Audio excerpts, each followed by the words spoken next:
Never mind me while I'm stepping out my circumference. I feel the nerves trickling down. It's life humbling. My words start stumbling, staggered and caught off guard. This the life of a jigaboo, introverted and scarred. Whoa, my mother been the melodies while they sing the choruses. Direct message from Slade saying we need more of it. Paranoia in my state, I see envy at high rates. Now it's crop off the fate, turn great so I fly straight. Was gone for a minute, now I'm back like an X with big factors. I see you turn flat like extinct like some raptors. When I drop through prayer, precision, practice and patience, we move to greener pastures.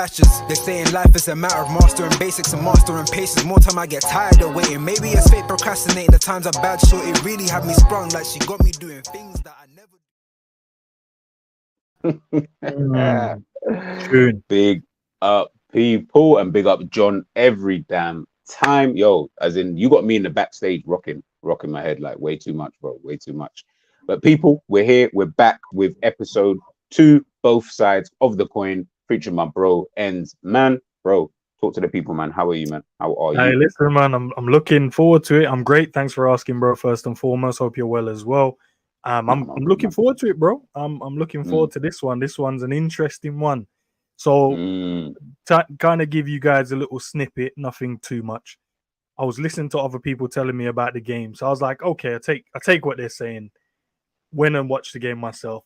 Yeah, it wasn't the case. So I'm going to stick to watching games myself instead of taking advice. I'm going forward, but big up to the people nonetheless. Big up to you as well, G. Nah, man, love every time. Listen, man, big up everybody who's inside. Not a lot of you right about this moment in time, but I know the people will be coming very, very soon. Big up Ravi, obviously in the building. I see your question, bro. Any questions or anything like that, I will star them. And obviously at the end of the show, me and Endz will obviously try and go through them. Big up, obviously, Pac-Man in the damn building. So thank God for this. Just watched 2 minutes of a cow stream. I wanted to jump out of a window. Hey, pick up a guy, man. A guy's my guy, man. I don't know what he's streaming about this evening. They won 1-0 against Crystal Palace. He should be happy. So, you know, it is what it is. Now, obviously, today we're here to talk Manchester City versus Newcastle. As you guys already know from last week's episode, obviously we're here just talking tactics, man. You know what I mean? Me and Endz, we love talking football. We love talking tactics, and we really wanted to kind of dive into all these other teams, man. You know what I mean? It's not just Liverpool out here, guys. You know, we're showing you something a bit different. We're showing you something a little bit different, and really just to, and big up on honesty inside, really just to kind of echo what Endz said, if I'm being 100% honest with you, which is, guys, watch the games for yourself. Don't listen to me. Don't listen to Endz. Don't listen to Jamie Carragher. Don't listen to Gary Neville. Don't listen to none of these guys. Go and watch the game yourself. Form your own opinion, and then all you're really doing is just correlating that with anything. If you agree with what they say, that's fine. You know what I'm saying? I'm not saying that you can't agree with anything anybody says, because if you both see the same thing, that's all good. But don't put yourself in a position whereby you're saying something and you're only saying it based off of, I don't know, something you potentially heard and all these. Nah. Don't do that, guys, man. There's too many content creators out there who are forcing their opinions on you guys. Yeah, I'm trying to say, don't let them do that. Form your own opinion. I want you guys to come back to me specifically. I won't speak for Endz, but me specifically, I want you guys to come back and be like, yo, G, you was trying shit. That didn't happen in the game. Or G, I didn't see that. Like, I want that. Because maybe I'm seeing something wrong, and maybe, do you know what I mean? Then we can have a conversation about it. Yeah. And then we can obviously, you know, move from there, man. So please make sure you guys are watching these games, man. I'm just going to go through Catman. He doesn't know what he's shooting about either. Interested to see what you man say about this game. So that obviously leads me on to the first thing I wanted to kind of go through. So just a little overview of the game. Man City won 1-0 thanks to Julian Alvarez goal. Obviously, we know John Stones and Kevin De Bruyne were both injured in the game for Manchester City. To my knowledge, Newcastle did actually have a full strength. Yeah. Can't think of anybody who would have been injured in their starting lineup anyway. No one was missing. No one was missing. Cool. Endz, I'm going to throw this obviously at yourself. How did you kind of see the game, you know, in terms of the full 90 minutes, both from Man City and Newcastle's perspective? Without giving too much away, because obviously I want to go a bit more in depth in the game, but of course. Basically, what I was hearing around is people telling me, "Nah, man, you know, Newcastle, they were very good in the game, blah blah blah. They played some good footballing moments, and they should have scored a few goals." So I've obviously taken the time out because I want to take the show as as respectful as possible. So I've taken the time, I've gone and watched it back, gone and watched it from both sides of the teams as well, from their point of view. Because some teams would be like, they only like to show their good bits and nothing, bro. It was none. And then I looked at the stats and I was like, okay, so the stats made sense and correlated to the game. Haaland should have scored a few more goals. And Newcastle maybe should have got 1 goal. That's about it. I don't think Newcastle was good enough in that game at all. But when we get to the tactical side, I'll break it down on the reasons why I think so. But Man City was very good, defensively and attacking, very, very good. Newcastle was okay, but didn't like something. But I'll touch on that when we get there. Just before I go in a sec, obviously I'll show you the stats that obviously Endz just picked up a few anyway from the game in itself. Man City on the left, Newcastle on the right hand side. This is over 90 minutes. Possession 59% to Newcastle's 41%. I'll be honest, I feel like that kind of came more or less for Newcastle in the last 10 minutes of the game. Yeah. Before that was not the statistics that I saw, boy. Total shots for Man City 14 to Newcastle 7. Shots on target, they only had 4 out of 14, which isn't really a good rate if I'm being 100% honest from Man City's perspective. But then Newcastle had 7 shots and only 1 on target, which is what it is. Shots off target 2 to Manchester City's 3. And then City obviously had 7 block shots to Newcastle's 4. And then obviously here the passing. This was what really interested me actually when I saw this was how many passes Newcastle made actually in the game, which was 477. And they had quite a good accurate passing success rate in terms of they had 412, so obviously 86%. Man City, as we already know, they had 684. Theirs was 89%. Bearing in mind, that means only 11% of their passes in the entire game were off key. Yeah, I mean, that's kind of crazy. Stupid to hear. But long balls, again, Newcastle had 26 out of 45, 58%. Manchester City 32 to 53, which is 60%. And then the crosses. I mean, City tried to put in 7 crosses, only got 1 on target. Newcastle put in 5 and got 3 on target. So they had a better success rate, which was a little bit interesting to see. But again, this is why I tell everybody, please, please, please watch the game. I beg, just watch the games. You can see it, dribbles, 14 out of 19 for Manchester City, 5 out of 9 for Newcastle. Well, that tells you where some of the issues were lost. Possession lost, 103 to 99. Total duels won, 39 to 34. And aerials, 3 to 6. Really and truly, I'll be honest, I kind of echo what Endz said. Like, if you didn't watch the game, you would have thought, oh my days, right, you know what, Newcastle really played well.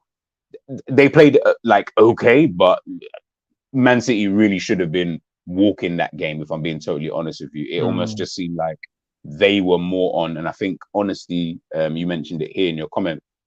I watched the game, seemed like City was cruising. That's the scary part. If they just hit second gear, which would have been spooky for the rest of the league, Alvarez will be a problem this season. Yeah, I 100% agree.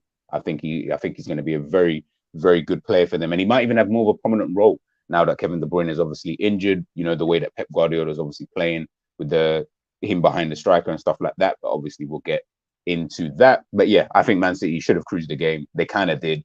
1 or 2 scary moments out of a full 90 minutes, but they more or less had, full control. Big up Ravi, by the way. Like I said, I see your messages, bro. So I will start those.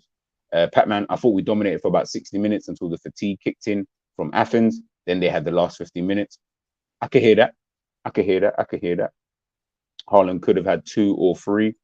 Definitely. He should have had a goal. He definitely should have had a goal. Ravi saying Haaland didn't have enough service. How much service does a top striker need? Probably is the question I'll ask you. He had enough to score. He had enough. Haaland had plenty of service, in my opinion. He scuffed 2 sitters, which he normally put home. 100%. 100%. Big up Beijing Reds TV. Guys, please make sure, if you're watching this now, please make sure you head over to Beijing Reds TV and make sure you're smashing the subscribe button for me. I beg. There's 11 of you already in here in the building. I beg, if you're not subscribed already, go over there, please. Don't be stupid. Don't be a bozo. Go over there. But big up you guys every damn time. Big up my bro, Roms. Big up, Listen, Roms, I'm going to tell you this now. Please be easy. Carnival Sunday and Monday. You might catch me there on a Monday, but just be easy before I see you, bro. Please, just be easy. Big up Neil Gunner, 93. Cover found his role punching the ball through the lines to Foden, class performance. Again, Class. this is probably the reason why, you know, they signed him in the first place. Again, a lot of people were questioning that kind of signing. So, yeah, man, I think we'll just dive straight into it. So today, obviously, probably a little bit different than we did it last week. What I wanted, how I wanted to kind of go through it was me and Endz obviously will both go through the defense, the midfield, the attack, both in attacking, defensive transitions, phase, however you want to say it, and we'll just kind of talk about the good and bad points for both teams. And then obviously at the end, we'll obviously go through a little overview for you guys to kind of sum that all up. And then, yeah, we'll take any questions and stuff like that. So without further ado, I think I'll go ahead. We'll go with the Man City defense for the day. Boom, boom, boom. So as you guys can obviously see, they had Ederson in goal, obviously left. They were playing a 4-2-3-1. Let's just say on paper.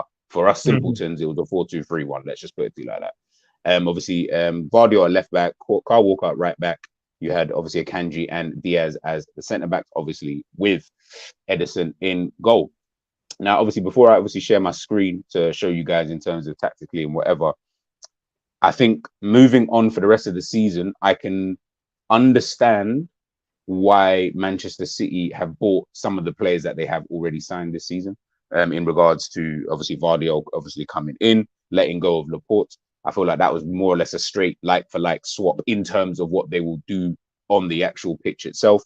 And then obviously having Ake there as a backup, you know, is a fantastic option. We already know John Stones was injured for the game. So again, these options that they've got now, you might compare it with other players around the league. Fair enough. I hear it. There are other players I think are better than that back line, if I'm being totally honest, like a Van Dijk, for example. But when I do look at that back line in a general sense, I do think it is quite fluid. I do think it is quite interchangeable. And I do think it's a back line that it might not be the best, would I say, necessarily on paper, but that's why Pep Guardiola is one of, if not the best manager in the world, because he's able to obviously, you know, make that work. Let me just get the screen up for you guys. Bada bing, bada boom. All right, perfect. Let me know if you can see the screen.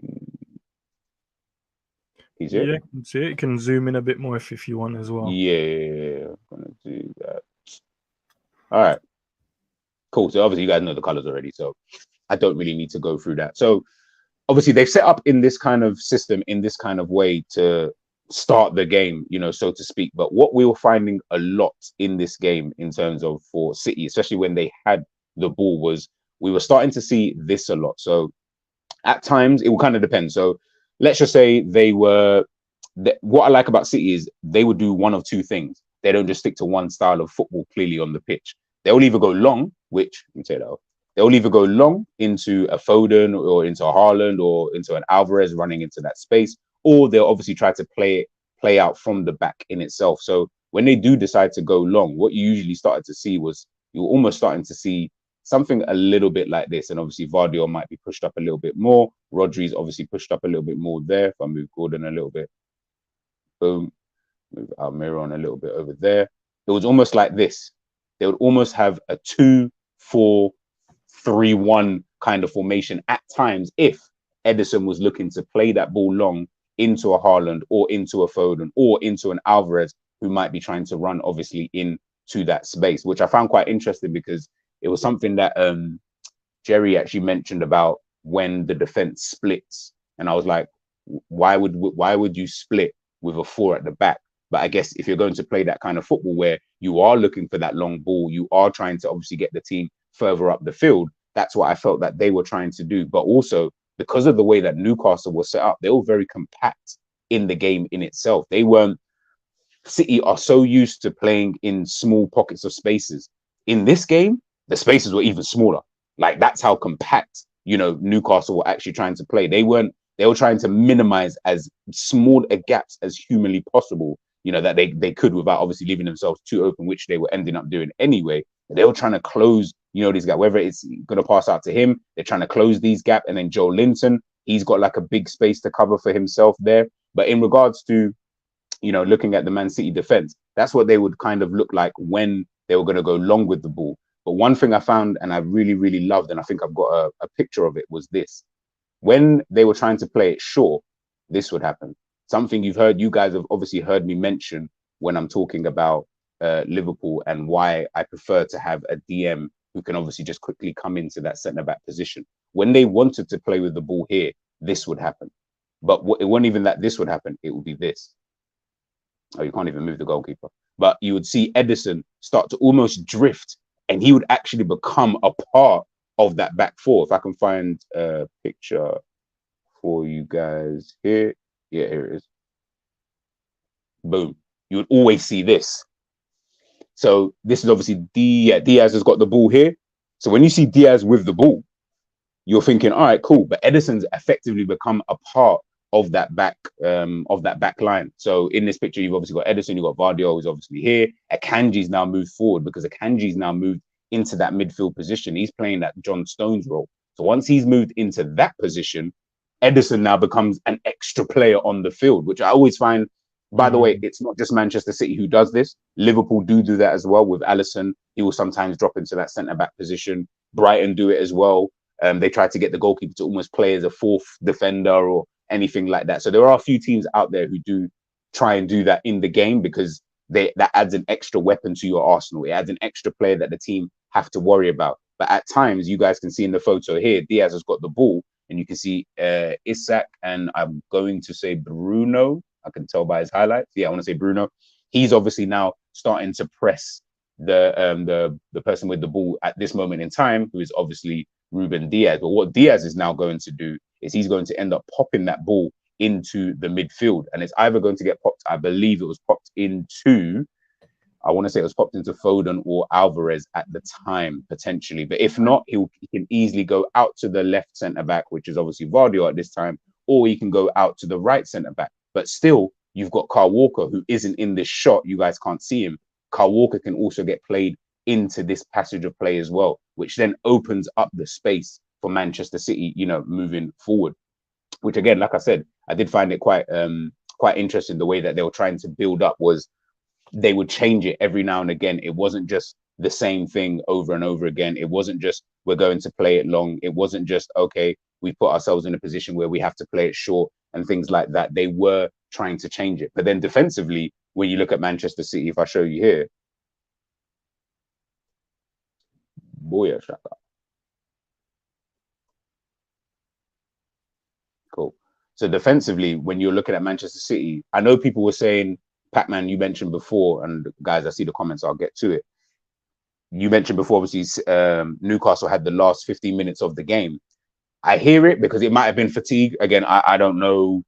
I didn't watch your game against Athens. I won't lie to you. So I wasn't really interested. I even forgot that you even played that game. But cool. If that was a factor in this kind of game, I understand. But guess what Pep Guardiola did? He didn't make any substitutions in this game, I don't believe. So if he didn't make any substitutions, I'm sitting there thinking, your team just played 90 plus minutes, obviously in the Super Cup, obviously with the penalty shootout. You then come into this game against a very tough Newcastle side, a team who know what they're doing. They're quite organized in what they're trying to do anyway. And you've not made any substitutions to try and help out the game. I think he's looked at it and said, this is a game where the best players are on the pitch at this current moment in time. Newcastle are not offering, in my opinion, not really offering too much of a threat, if I'm being totally honest with you. They were having little passages of moments. You had situations where everyone will remember Rodri losing the ball, obviously trying to play. This was like in the last 5-10 minutes, I think, of the game. I think last 5 minutes of the game. Rodri loses the ball, and then obviously they were in a situation. Let me move these guys. Rodri's obviously lost the ball. I can't remember who picked it up. Obviously, they've now, I think it was Callum Wilson. I think he was on at the time. So let's just pretend that Isak is obviously Wilson for a sec. He's obviously run onto the ball. And at that time, I still actually believe that he was up. Kyle Walker was up. Diaz was still kind of semi-running back because it was only Vardio at that time. And if he didn't make that challenge, and he had to make the right type of challenge. He didn't fully go in. He just kind of stopped him in his tracks to allow your Kanjis, to allow your Diaz's obviously to get back. But I think that was more City kind of cruising and maybe lost concentration for like a hot second or two kind of thing, in the game. And again, with someone like Kyle Walker, Kyle Walker is almost like our Andrew Robertson in a sense of this brother always goes on walkabouts. Like he will always do his own thing, but where he's lucky, he's got the pace to get back. So for him, it's not always going to be too much of an issue. But at that time, I don't think Gordon was still on the pitch at the time, but let's just say whoever was on the pitch at that time, you've still got these players running in Barnes. You've still got these players obviously running in, and then you've still got the help then coming from the two central midfielders obviously in behind, with everyone obviously pushed up a little bit. So yes, in those last 10 minutes, yes, I can hear it. They were a little bit, I just think they just lost a little bit of concentration. I don't think it was really anything more, outside of that. But that's just kind of how I saw it in terms of the defensive side of things. But Endz, man, chat to the people. And how did you see it for Newcastle? You say that, bro. Your one is a lot more exciting. Mine's going to be a lot more boring. Yeah, nah. In terms of, we're talking about the defense, right? So Newcastle defense, obviously, Dan Burn, Botman, Scott, Son, and Trippier at the back. Oh, before you even listen, we gotta see you guys' defense, man. See you guys even had at the back. Sorry, man. My apologies, bro. Apologies. It's all right, bro. We got it, man. So you got Pope in goal, obviously. Botman and Sarr as the two centre halves. Dan Burn doing what Dan Burn does over at left back for some strange reason. He's actually quite good there. And then you got Trippier at right back, which is normally their defensive outlet, the more creative one at the back line.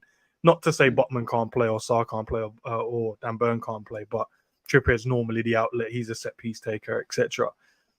Here's the issue, though, and I don't want to talk too much about the midfield, but the problem for Newcastle, I'll show you quickly. This was the problem. This area here. So the defense in you're like, okay, it's 4v1, no problem. Okay, we can between us two, we can handle Haaland. Haaland's movement is great. You had Alvarez in this pocket here, and everyone thought Foden would, play out on this right hand side. No, he was picking up this position here, and then Kyle Walker was moving down. Grealish would then occupy into this space, and then Guardiola will come up, and then etc. etc. What was happening was it was always 3v4 in every moment, because Man City, you're right, it was tight, but Man City were just popping it around. As soon as they beat the 5-man midfield, they were in.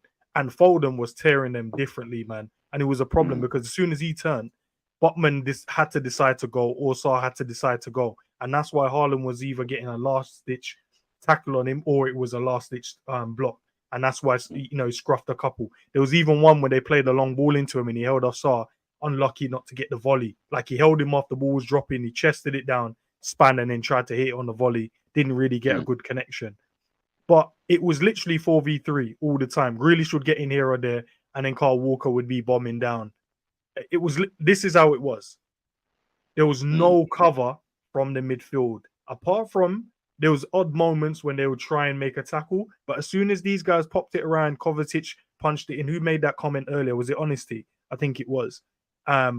Forgive me if it wasn't. As soon as he punched it into the midfield, or he played a 1-2 with Grealish, and then they'll go into, then Foden will come here, wander into here, Alvarez will wander into this space. It was literally Foden turn, attack. He can either hit Haaland, which he did, I think, about 3 or 4 times, and Haaland should have definitely done better with those chances. The problem was the midfield didn't exist, but we'll get there when we get to that point. And literally all it was doing, Grealish was tucking in, which was dragging Trippier in, and then you would have Vardio coming down. And the same thing was happening over here. They were trying to get Dan Burn to come in, so then they could have Kyle Walker come round the backside. And there was no real cover with Dan Burn. Dan Burn's big, he's strong, he's tall, but he's not catching Kyle Walker on a 1-2 if he plays with Alvarez, if he plays with Haaland, and even if he plays it with Foden. You're not catching him. And the problem was they did not have no protection in that game.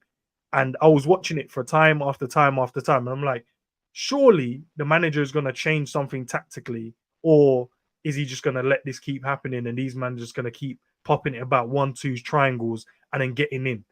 And on another day, bro, I'm telling you, bro, Haaland scores another 2 or 3 goals.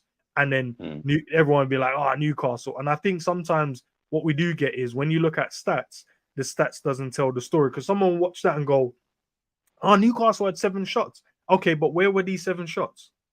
There weren't nothing where, the keeper had to really work and, scrambling and doing anything, bro. There were simple saves, or they would pop shots from different angles. The only one he had to work and he was just easily gathered was the one from Trippier in later on. No, it was Harvey Barnes, sorry, later on in the game. That was a chance when he just hit it from outside the box, and that was a minor thing for him. But they couldn't live with the movement of a Grealish.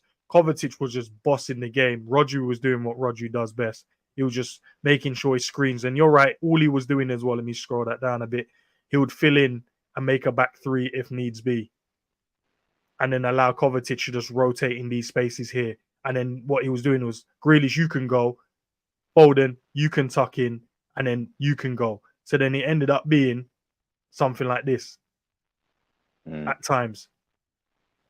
And then it would rotate. It was crazy, bro. You don't know who's going to be where with this Man City team now, which is quite strange. And we have to try and figure out a way to beat them, man, because if we allow these men just to have some time, even in their last game, bro, they had like Carl Walker at centre back, Akanji was out on the right. I'm like, what the hell is going on here? Bro, bro, I think it's whoever is in the position picks the position for the time being. But honestly, Rodri and Kovacic, man, what a player. I didn't want him to go to Man City, bro, because I know how good he was at Chelsea, and people didn't rate him in it. But I was like, this guy can turn into tight spaces, run with the ball. He's very good in terms of the 1-2. He's got a decent strike on him. But the guy's IQ, footballing IQ, you can tell is really high as well. But yeah, bro, there was no cover at all from the midfield. But when we get there, I'll talk a bit more in depth about their midfield, man. People talk about, Tonali, they talk about all these, man, Guimaraes and Joe Linton. I don't know, man. But when we get there, but there was no cover, bro. And, you had a kind of a lot more to say in terms of your defense. You guys were rotating. The goalkeeper was getting involved with 1-2s and all sorts of things. My defense was out here trying to keep a clean sheet, bro. That's all they was there trying to do. And they would just get, bro, it was weird because I'm like, so no one's going to help these, man, then.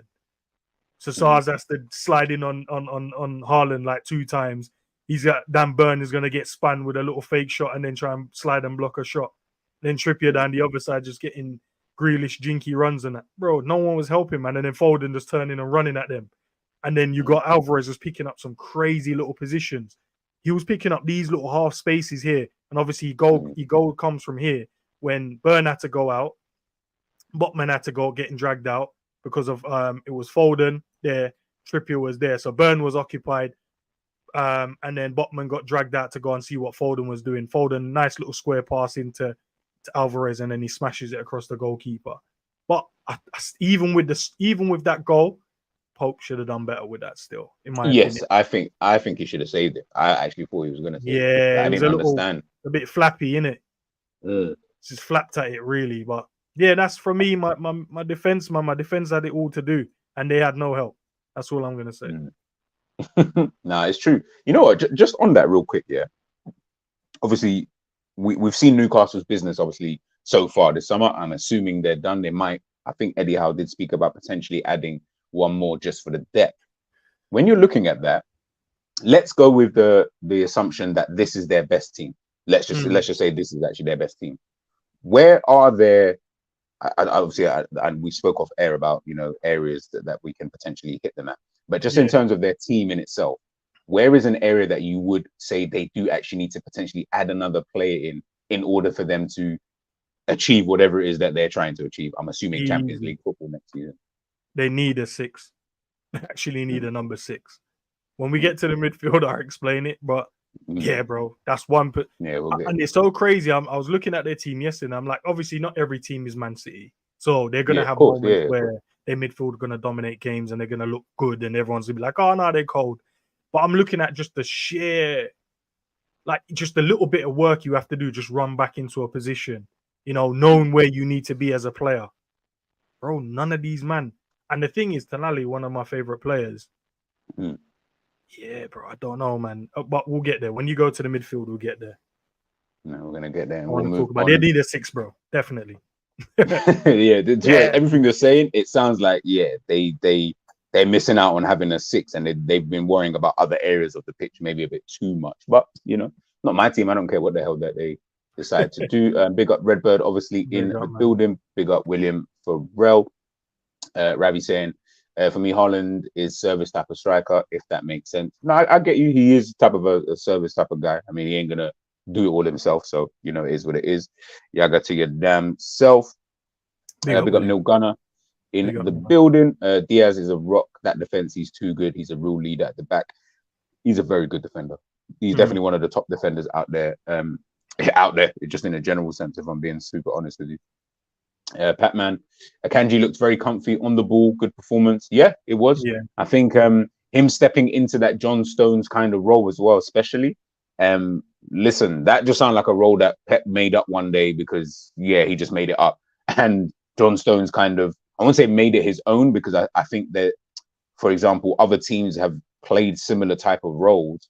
They've just obviously done it a bit differently. He does it more where this player really is switching between a DM slash central midfield, centre back slash right back. Like they do quite a lot. And I just think that's just more because of what Pep Guardiola asks of his teams in terms of each individual player, knowing each individual role and understanding that each individual role really does have a knock-on effect. That's why you will see, and listen, Manchester City, for me, I love them that in terms of them as a team. But let's also not get it twisted. They will concede chances because if one thing of their component doesn't work, it like everything will generally just go to shit in a general sense because it's so, how can I put it? It's so like, watertight. Like, do you know what I mean? If anything goes wrong, they'll start conceding chances. And we've seen them last season. They were conceding chances, but obviously they're able to regroup in a sense. They've got a decent enough goalkeeper, and also teams are mentally just not there by the time they even get the opportunity to get a goal in. I'm just like, you've been running around covering space, trying to stop that run, trying to stop this run, trying to stop that third man run. By the time you even get into some of these positions, that's why, and I know I'm going a little bit off topic, but that's why a team like Liverpool will always do so well, because the level of intensity that they can bring against a team like Manchester City, sometimes that will actually give them a shock to the system. That's why teams like a Newcastle, who may not necessarily have that level of intensity, that's why you're not seeing them, having these kind of bursts of attack. As Endz just mentioned before, Harvey Barnes shot. And to be honest, I even felt like I was going wide. He just died for the sake of diving, just so he didn't go out for a goal kick. Other than that, I can't even really remember too many. Bruno Guimaraes, I think he had a shot which went way wide of the post. Like, it's those kind of things, because teams don't have the level of intensity against the Manchester City to be able to stop them in these kind of moments. But it is what it is, man. It is what it is.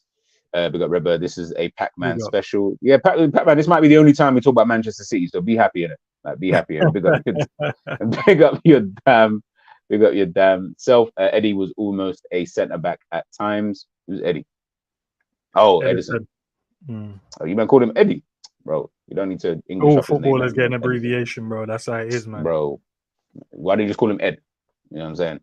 Akanji played well in the middle of the park, a lot better than in Athens. Again, I didn't watch that game, so I can't even really comment too tough. Big up everyone, obviously, who's inside. Guys, I've pinned Endz YouTube channel, so make sure you guys, most of you should be already, but if you're not, make sure you're going over there to subscribe to his damn channel, man. Show the love.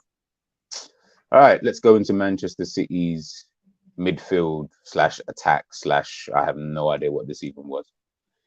So they played with the kind of two pivot players, or two central midfield players, whatever you want to call them, in Rodri and Kovacic. Then they had obviously Foden out there on the right, Grealish out there on the left, and then you had Alvarez playing in that attacking mid / support striker / he again just did what he kind of felt he needed to do, in that position. Now, watching that, and Endz really and truly kind of touched on it in terms of the midfield play, and obviously Alvarez and the way that he was moving. But for me, and who I thought was the man of the match, of the game, I got like a couple stills. Foden, like, he was just everywhere. He was absolutely everywhere. Like, it was actually crazy in terms of the spaces, the pockets of spaces he was finding in behind, not even in behind, in front of Newcastle's defense. As Endz said, they got no defensive midfielder, no one to really cover that spot there. But then also the times he was dropping deep to get the ball. He even did a little dummy run against Dan Burn at one point, just to get Dan Burn to move, and then he will come short for the ball. So Dan Burn's already thinking, because I can't remember who had the ball at the time, he's thinking, shit, if Foden goes pace-wise, he's going to beat me. So I really am going to have to use my strength, obviously, in this situation. Foden said, "Nah, not today, my bro. I'm gonna come short instead." Again, a guy who's always thinking. And again, this is the dummy run actually that that I'm talking about. He goes to obviously turn him, and I think that is Diaz. Yes, I think that's Diaz who's on the ball at the moment. So it looks like Diaz is gonna, because he's really the only option when you think about it, unless he's gonna obviously play a little neat 1-2 with Rodri or Kovacic on the right hand side. But it looks like he's just about to play it into that little pockets of space, because there's space behind Dan Burn. At this point in time, Newcastle are now starting to squeeze up the pitch a little bit more. But obviously, Man City are so high that Diaz is now all the way basically playing in a central midfield, position. And now there's hardly any gaps because of how compact, Newcastle were trying to play the game. And I get it. I fully get why you'd want to play that way. But yeah, against Manchester City, unless you can play inch perfect, it's just not going to work. But obviously, he's done the dummy run and he's obviously gotten the ball, and then they've obviously gone to, play and move. And again, when we're looking at Foden, you can see him in these pockets of spaces. You can see Kovacic has obviously now got the ball. Foden, who's supposed to be, by the way, the right winger in the actual team, you can see where Kyle Walker is now. Kyle Walker's now pushed up, because what they were trying to do, for me anyway, in that position was, at times it was almost a triangle / a box, but without the fourth player there, because they were always playing with Kyle Walker, Foden, and Alvarez in that section there. Grealish in this game, if I'm being honest, he was kind of quiet. Like you saw him at moments, he picked up the ball every now and again, but they were very good in making sure that Foden, because he's the link man between that midfield and the attack, and obviously midfield and the attack, and playing out wide as well, he's going to be doing all that movement for me. But what that then does, it allows Alvarez who gets into a bit of space himself, and then Alvarez also becomes a player who is allowed to make those kind of movements across the the 18-yard box. So they're both players who are always constantly moving across that box. More so Alvarez in this game anyway, but Foden would then drop deep. Foden would then try and, get the ball. Sorry, Endz, he's going to say something. No, I was saying, you see what I was talking about the 3v4? Yeah. It was 3v. And just to touch on your point as well about Grealish here, do you remember one time Henry did an interview and he was talking about Pep Guardiola, about telling him, stay out on the wing, hold that wing, hold the width? Yes. It seems like you're not doing nothing in the game, but from a positional sense, in terms of you're allowing Trippier now to second guess himself. At any moment, that ball could go out there to you. And I remember Henry saying, look, I came off the wing and dribbled in, scored a goal. Half-time, man took me off and told me off because I should have stayed in terms of the position. You don't move unless you're activated. And the only time you get activated is when the ball goes into your zones. So it's not like Grealish wasn't doing anything, but he was just making sure Trippier just was on his toes a bit. And that's why it ended up being like 3v4. But in the back of Trippier's mind, he's like, at any moment, one of these wastemen might switch it out there and he's going 1v1 with me. And then you got Haaland just running around crazy, folding from your, from your still would do. But as I said to you, bro, it's a 3 all the time. In that still, if you can bring that back up to me, just quickly, if you can. And the one after that. Yeah, this one. Yeah, now look at, we'll get there when I get to my midfield, but that's the reason why I say they need a 6. And if they don't think they do, it's going to be crazy. But when we get to my midfield, I'll elaborate when I show the guys.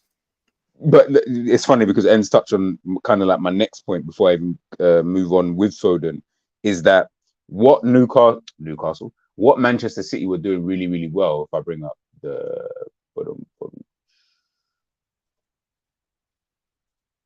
cool. What they were doing really well in the game is with Foden, with Grealish, as much as the ball is obviously, Foden obviously doing his thing, forget the arrow. Foden obviously doing his thing, Kyle Walker obviously coming into play here. So obviously they were obviously doing their thing there, as Endz obviously showed before, in terms of for the goal, in itself, where he's had to obviously, Foden's obviously ran all the way here, Botman's obviously had to come out, Foden's obviously checked in, passed it into Alvarez. Now there's a gap, regardless. Now there's a gap. But as you mentioned before, where Trippier's got to worry about, shit, if this Donny decides to do this, then I'm pissed, because obviously that ball gets played into there. What they were doing well at times, though, when they did switch it to Grealish, was they'd end up playing an overload. So they would end up just overloading. My mouse not moving. Cool. They end up overloading this side sometimes. But then this is where Alvarez, again, honestly, Alvarez and Foden were just dumb. in this game, and their roles I felt were super important in this game. Constant overload. So now for Trippier, he's thinking, well, if he's got the ball, if Grealish has got the ball here, he's obviously just dilly-dallying as an example on the ball. He can pop it into here. He can pop it into there. He's still got Rodri who's in there. Might be Kovacic. Let's just use Rodri as an example. I've still got Vardio. Now we're here. Now we're in this position. Obviously, these players are obviously coming back, so to speak. Man was treating Trippier like Robbo did against Chelsea, bro. That's how man was treating. 1-2 it. And the thing is, like he's in a position, like again, this is why I told everybody, don't get onto Robbo too tough in that game, because what the hell are you supposed to do when you've got two players? You're at a disadvantage regardless of anything. It doesn't matter. I don't care who you are. I don't care if you're Hakimi with the pace or Mbappe with the pace. 2 against 1, you're at that disadvantage. I'm not saying you're going to lose every time, but 9 times out of 10, I feel like you're going to lose that battle. So when he's in this position and they're overloading this side, you got Alvarez coming here. Remember, by the way, I'm saying Alvarez is obviously coming close to Grealish to potentially play there. They've still got Vardio. They still got Rodri as an option. Hello, he's also got this flipping demon who's going to be making these stupid runs all the time, because Haaland loves taking the ball here into these corners and shooting right across goal. He loves those type of shots. It's never clean. You always see it, and he had a lot of those shots in the game. They're never ever clean shots, but they're just, he takes it here and it's like a scuff shot and it rolls into the net some, more often than not. But that's what they were doing on this side, but they were so good at also then doing that on the other side with a Foden, and then Alvarez might be coming into play. Sometimes now it's then Kovacic who's there. You've still got Kyle Walker obviously hit. Like, honestly, they're so good at doing these overloads on both sides of the pitch. So Endz was right. It might not look like Grealish is doing anything because the ball might be over here. So everyone is kind of, sidetracked and stuff like that. Obviously got everyone pushed up or whatever, blah, blah, blah. Imagine obviously they've obviously come up a little bit, but then now the play is obviously more on this kind of side of the pitch. Grealish is kind of left a little bit alone. Remember, Trippier is going to be doing a little bit of this.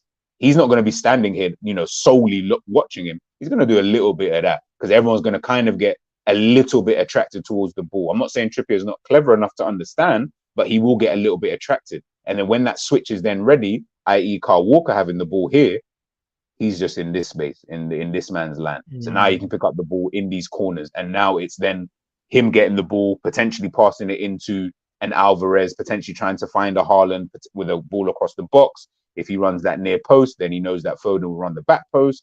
Then you've got Alvarez obviously playing in there. You've got Vardio who comes up into play. Rodri's still there. They're very good at creating these overloads, but it's quick, short passes. And even if they do have to slow it up a little bit, watch Manchester City, even when they slow up play, it's constant movement from the other players on the pitch. As Endz is a coach, probably to let the ball do the work. Let the ball do the work. Let the ball do the work. Yeah, I mean, if you make the right movements, the ball's going to do everything else that it needs to do anyway. These players are good enough where they'll find you regardless. So you don't necessarily need to worry too tough when it comes to Manchester City and obviously finding it. But that's how I kind of looked at it when I was watching, the midfield. And it was just for me, which is something I always harp on about all the time. And it probably seems like I'm like a City fan in that sense, is that watch their movement on and off the ball. When you watch their movement, you will then understand why certain players are able to get into these certain positions. Obviously, as I mentioned before, with Phil Foden, he was playing literally almost everywhere, in all different types of positions where he's getting himself, in positions where he's here. He's dropping it. Bear in mind, people, in this shot, he is the right winger. He is the right winger. But in this game, the two people who were providing the width? It was Grealish on the left wing and Kyle Walker as a right wing back. It wasn't even Foden. Foden wasn't even wasn't even there to provide that kind of width. And that's the thing I'm talking about. Look, he's coming in here to collect the ball. Once he collects the ball, let's see if I can find the shot. Once he's collecting the ball, it's always these kind of passages of play. Again, Foden in the middle, Alvarez in the middle, Kovacic, Akanji coming up from centre back, someone who's then dropping into that John Stones position. Again, it's just movement. They're not doing anything like, I know we laud City, but they're not doing anything mad. Like, they're not doing anything where you're like, oh my days, like they're doing something that only Lionel Messi and Xavi and Iniesta, they're not doing anything that crazy. They ain't got them type of players. Yeah, they got good players, they ain't got that level of kind of players.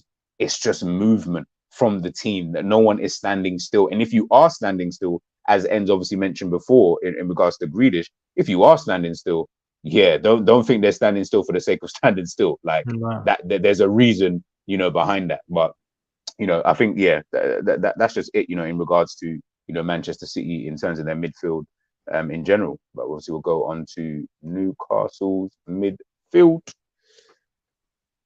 Take over to you, Endz. Do you know what? I would even add I would add Gordon and Isak and Almiron in that midfield as well, bro. There was no such thing as an attack. Yeah. No, We'll it's true. get It's to true. it. I tried to be nice. No, there was no such thing as an attack. But obviously, Bruno was meant to be the kind of pivot in the midfield with, Joe Linton and Tonali kind of running off of him as the eights as such. And or they could do an interchange thing and change it round, and whoever ends up at the base. But if you can just I'll bring up my screen. I'll show you what I mean with these man. And I might have to crucify Isak as well in this one, even though I like him as a player. Yeah, so, I like him too, man. Be easy. let me see. Can I make it a bit bigger so you guys? Yeah, that should be. Yeah, that's calm. Should be cool. I wouldn't even bring the goalkeeper in it. I have never seen, and do you know what? And when we get to the back end of the show, I'll explain to you as well. But Isak was doing a thing where literally this man just stood. If you look at all your stills, this man stood in this spot here, maybe in this spot here, and then a few times he stood up here. And then it was even from one of the passes Foden received, and you said you had Diaz on one of your stills. He was here. Isak was probably about 6 yards off of him. The man stood there and just watched him control the ball, pick his head up, put his foot on the ball, chilled for a second, looked around, and this man just stood there and gone. He just stood there and went, okay, all right, yeah, all right. Just do what you want, bro. And then my man was just easy, passed it into feet. So I don't know what he was doing, bro. You don't know what he gave me? The Jota vibes from Chelsea. He might not have played. So that puts us down to 10 men already. Then you look at our midfield, Newcastle's midfield. This was the midfield. I promise you now, go to all your stills and look how close these men are and in a straight line. So just take your time and flick back through all your stills. And I promise you, all you're going to see is these men in a straight line. Do you know how easy it is to play for a straight line? Just take your time and flick through them. Straight line. I can throw a blanket over them 5 man. That's meant to be 5 man in midfield, you know. And look where the striker is, as I said. My man just standing in the semicircle, just watching. No work, nothing, just staying there. And yes, there is moments in the game where the manager will be like, look, listen, they're a better team on the ball. You just have to stand there and watch. And you have to look. The back line again getting cooked. 3v4 again. Who's there? Probably Bruno is probably the closest. I can throw a blanket across the 5 man running back. How is there 5 man running back and there's 3 man either side of you?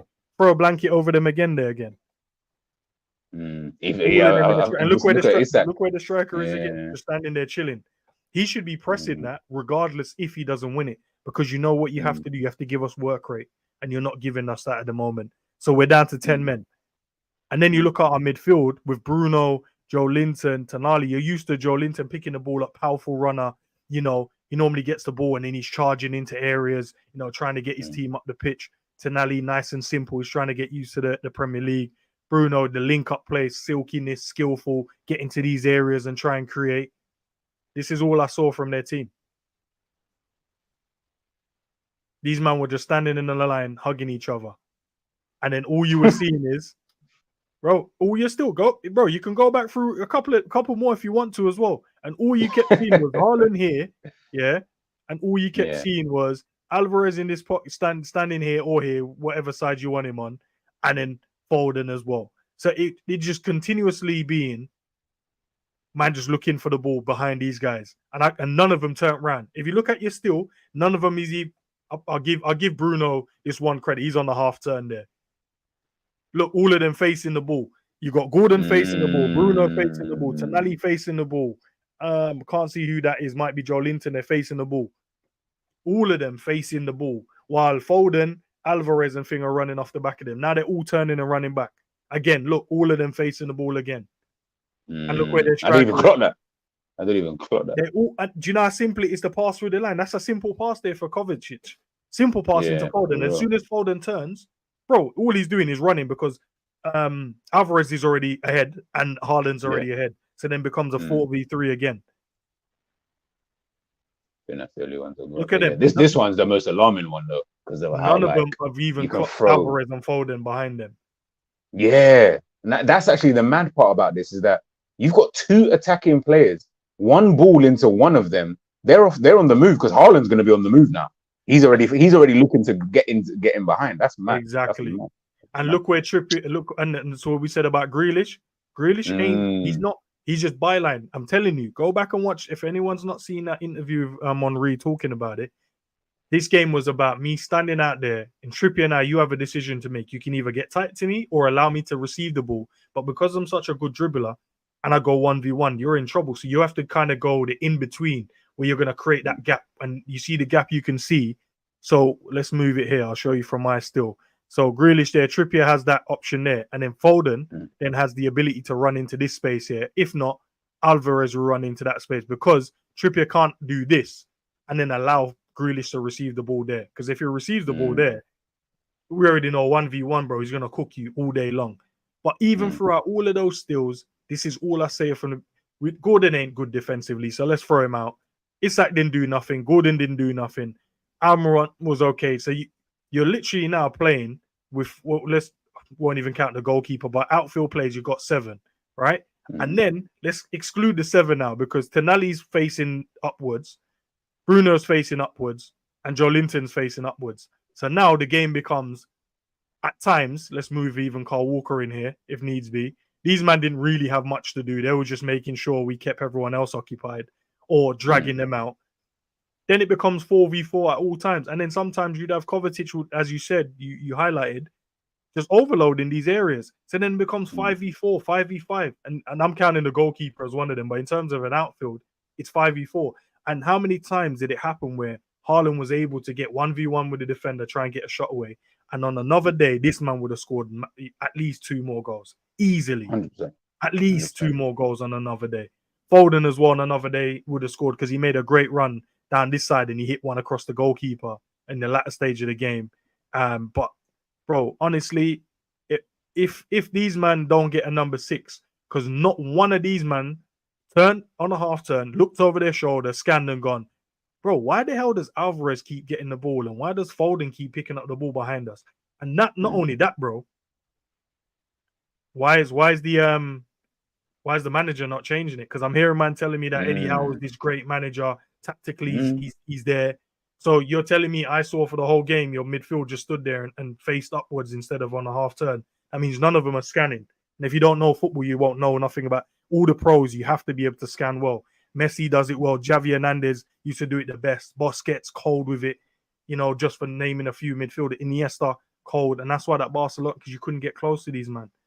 But you got 5 men apparently in the midfield, and these men are just passing between the lines of your 5-man midfield. That should not be happening. So he got his tactics wrong. There's nothing I can say or big up the midfield. I'm just shocked that this man Isak stayed on the pitch for as long as he did. Joe Linton stayed on the pitch for as long as he did. Tonali stayed on the pitch, and even Gordon at times. And Gordon was the only one that I think in the second half he had a great little sharp turn against Carl Walker, and then he got a shot, and then Carl Walker just barged him off the ball, and he kicked the ball over the bar. Apart from that, that's all Gordon really did. He looks energetic in moments, but bro, he's not that great as a player. No, I don't like him. I don't think he's good at all. Season was very good. He carried Newcastle at times with some of his goals, some special goals. But he needs upgrading on. And then, bro, they don't have a 6, bro. I'm watching a 5-man midfield, allowing 2 men just to sit behind them the whole game. Just sit there and just receive the ball on the half turn and then just running at the back line. If I was the back line, Botman, Saar, and Trippier and Burn, bro, I'd have been cooking these men a half time at the end of the game. I'll be telling the manager, don't play these men in there again if they can't. They're not going to, even just look over their shoulder. But yeah, I ain't got nothing good to say about the midfield, bro. These men were lost. So can I touch on that? No, we'll go to the attack. Well, I don't even need to go to it. I've already cussed that guy, but you can go and do your thing. Yeah, I mean, let me just go to the comments real quick. Big up everybody who is inside rocking with us this evening. Honestly, this season we will see if Newcastle are the real deal or just hype. No, we will. We 100% will. going by that game, I mean, Endz said it before. Not everybody's Manchester City, so they will have those games. Like that's twice a season. Maybe if you add Arsenal, that's about 4 times a season. Heck, maybe even if you add Liverpool as well against teams who are, would I say, probably stronger than you in most aspects, they're going to probably have those games. So really, this is going to be those kind of tests. They want to know if they're going to be fighting with the big boys. These are the kind of games, man, because big teams beat other big teams. That's what I'm saying. I've seen Arsenal beat City, before, like back in the day. I've seen Liverpool obviously beat City numerous occasions. I've seen vice versa. I've seen Chelsea go to City and just park up shop and get a victory from a counter. Like, I've seen these games. If Newcastle want to be these type of teams, as Endz said, man, like Isak and whoever else, Gordon, like nice players, so to speak, but you're going to need to step up. This is the big leagues now. We're not playing any of that. You're not a shock to anybody this season. Do you get what I'm trying to say in terms of Newcastle? Like last season, you were actually a shock because we didn't know how Eddie Howe was going to play. We didn't know that you guys were fighting on spirit and things like that. Fair enough. But when we're looking at you now, everybody knows Newcastle. I know what Bruno can do. I know what Joel Linton can do. I know Tonali, I don't know what he can do in Newcastle, but I know what he can do in a general sense. Everyone else, we know what you can do. The back 4 or 5, we know what you guys can do. Now, as I mentioned, I did think that they were compact, but it was like they were compact, but with zero threat. Like they were just compact for compact sake. So it was like, it was literally defense versus attack, like in training. It was literally that. And that's why when you mentioned their ends about, at halftime, I would have been saying this, that, and the other. I fully feel in my brain, I don't know, but I fully think that they would have looked at it and said, nah, it's only 1-0 though. It's only 1-0. Fuck it. It's only 1-0. Against Manchester City at the Etihad. But That's it's how 1-0 I think because they the would have said striker it. was missing chances, Yes, bro. It's I not know, 1-0 I know. because you guys are defending well. It's 1-0 because I know. But sometimes perception and you're trying to galvanize the team because we're under pressure and stuff like, guys, it's only 1-0. Yeah, we're in this. You go in at halftime, in the back of your head, we are getting absolutely railroaded. But you know what? Let me not put that kind of energy onto the team because I don't want to demoralize. I need to allow them to still think that we're doing something right because we've been training on this for the last 5 days. So, and it's working to a degree, so to speak, in terms of the scoreline. But obviously, we know watching the game, it definitely wasn't like that. We got Redbird D9. City look as strong as ever. I don't even feel like they. I just feel like they look the same. That's probably the best way. I just feel like they look exactly the same as they did. Like, do you know what? If Kevin De Bruyne played in that game, bro, Newcastle could have held like a 5 easily. Oh, 100%. Yeah, okay. If they allowed what I saw them allow Foden and Alvarez do in that year, no, there's 2 things here, bro. Either they don't respect Foden and Alvarez and they're like, nah. And then, but if it was like Kevin De Bruyne, they'd be like, no, well, someone has to kind of track this guy. Because we can't. If Kevin De Bruyne was picking up those spaces with his shots from like outside the box, bro, Pope would have been in trouble the whole game, bro. Okay, yeah, I'll agree with that one. I'll agree with that one. Patman, they dragged about 3 wide along the floor. Yeah, they would. Bro, it was overloads and just dragging players out of positions. And it's so funny when you try to drag a player out of a position in a team that's trying to be compact because you're almost like. They don't want to go, like they fully don't want to go into any position because they're like, the manager told me on Wednesday, if this guy goes here, I don't move. I stay in this position and we all stay in this position. But when you're playing against City, remember, you don't know who's doing what. I didn't know that Kanji was going to play John Stones' position. I didn't know he was going to do that. Do you get what I'm trying to say? I didn't know that Foden was going to play the right wing, but not really right wing. He was going to come in field and play as an attacking 2 behind Haaland with Alvarez. I didn't know that was going to happen. So I'm sitting there thinking, yeah, you lot must have been pissed when it came to match day, boy, and you saw the way that these guys are playing. Big up K-Mac, big up everyone in the chat, and G and Endz, yes, man. Love and appreciation. Honestly, I'm going to say humble opinion, nor calling him garbage, but Isak is hella overhyped after 1 good season. He never scored more than 15 goals in a season. I will call good after 2 seasons or a flopped. I hear what you're saying.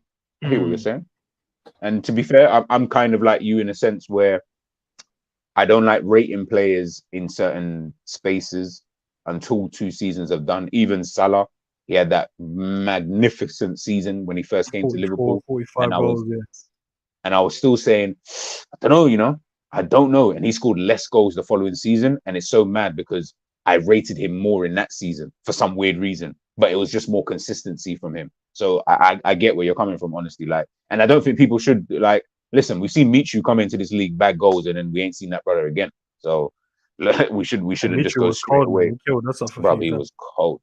Bro, he was cold, man. Don't even remind me. Neil Gunner, Pope got a hand to it. Should have saved it. I agree. Yeah. I say Newcastle need ball playing goalkeeper for me. I do agree with that because I feel like he's a good goalkeeper, but then I feel like Eddie Howe's also trying to kick ball. So if you're trying to kick ball, you might need a different. It depends. It really just depends on what Eddie Howe wants to do with that back line because his back line is not a good ball playing back line. It's just a back line that if this was the 90s or early 2000s, you would have been like, yo, these men are solid, Dan Burn, big Dan Burn at the back. I got Shaw, got Botman. Yeah, but like they're not really the fluid type, in my personal opinion. They stick to their positions. They're quite rigid, but that worked for them last season. So why would you change a winning formula? Midfield, Joe Linton and Almiron might need improving on the quality. Not really there. I hear it. Definitely, I feel that they can improve upon. In fact, both positions. I feel like they easily can improve upon, both positions. You know what I'm saying? Just run through the last bit of comments. Big up Jerry, obviously in the building. Smash the likes, man. Guys, make sure, again, we will show love to everybody. Everybody's got a channel who comes on here. Jerry, you guys already know. Make sure you head on over there and obviously smashing that subscribe button for me. Boom, boom, boom. Patman. Prime example of why Phillips doesn't work in this City side. He doesn't understand the movement you're talking about and never shows up in the pockets he should be in. That's your player, bro. If he's not playing for these reasons, then I don't know why you didn't just sign him. Oh, I don't know why you signed him in the first place. Could that be a reason why he looks like he may potentially be on the move? Is he injured? I would like to actually know because I haven't seen him this season. So I don't know if that's because he's been injured or whatever, but it's an interesting one. Quick question before I move on to the attack. Would you sign Phillips? For us? Yeah. He was, before he obviously moved to City, he was better than Rice. I don't know if that's still the case now because I haven't seen him play. So if you're asking me that question prior to that England midfield, before the Man City move, yeah. You're asking me now, nah. I haven't seen him play, bro. I think I've seen him play 2 games for City. Might have played more, I don't know. But that's it. I feel you. No, I feel you. I fully feel you. Going on that half term, that's his bag. He's a street baller. He wants to twist man up. No, 100%, man. These kind of players, that's all that they want to do. You could play a dictating 6 and drop an Almiron and play Bruno G higher. By the way, guys, I'm loving these kind of comments. That's why I keep putting these kind of comments up. You guys are all watching the game. You guys are seeing things that I'm not even seeing, or I didn't clock in the game. So big up your damn selves, man. Keep these kind of comments coming, man. I love all that kind of stuff. Not that that's relevant tactically. Oh, it's about Gordon being a I hear that. Tony Claude in the building.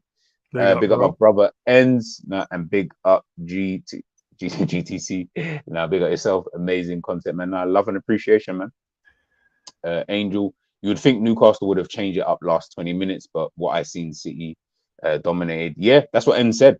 Why didn't the manager see something? Why didn't the manager decide that we're getting cooked here effectively? So something must, it has to be done, kind of thing. But I'll get onto the last few comments later on. Let's move on quickly to the attack for Manchester City. Obviously, Erling Haaland, we already know the vibes with him. I feel like with him, I don't even need to show up too tough because I feel like in this kind of game, he did miss obviously the shots. He should have scored at least 2 goals, I felt anyway, at least in this kind of game. The thing with Haaland, and everyone always, I feel like people always put a mark against his name, because of the type of player that he is. Oh, he doesn't get involved in the link up. He will get involved in link up. Trust me.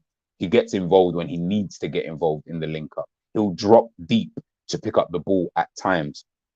I'll even just show you just for the sake of it. Boom, boom, boom. Cool. At times, someone like a Erling Haaland, if I just move all of these. God, these overloads are actually kind of mad. Jesus Christ. Cool. and then obviously Trippier out there. Shaw. Crazy. It looks like Man City has more players in Newcastle. Bro, mad. Just by a That's why simple system setup, bro. Just changing slightly. Looks like you got more players. And it's so mad because what you're saying was actually right about the Isak. It's like I didn't really focus on Isak because I felt like I didn't see him much anyway. So I didn't really know. Bro, man too did his much best impression of Jota, bro, in the Chelsea game. That's what he did. Hey, leave Jota alone, man. Leave my guy alone, bro. That's Jota the slaughter. Played better, man. He got a goal and assist last time, man. So we're cool. That's what I'm saying. Yeah. So obviously, when it comes to Haaland, people want to get onto him, blah blah blah, and I hear it because if you're looking for that type of player, but this is why I mentioned before about having, this is effectively Manchester City's lineup. To be fair, it was kind of the two at the back. This is why I mentioned Foden being so flipping key, and Alvarez also now, which I'm also finding quite interesting with his role in the team, because last season I would have thought he was just going to be this backup striker, play a couple games here. But it was the game against Liverpool that really changed my thinking about Alvarez and his positioning.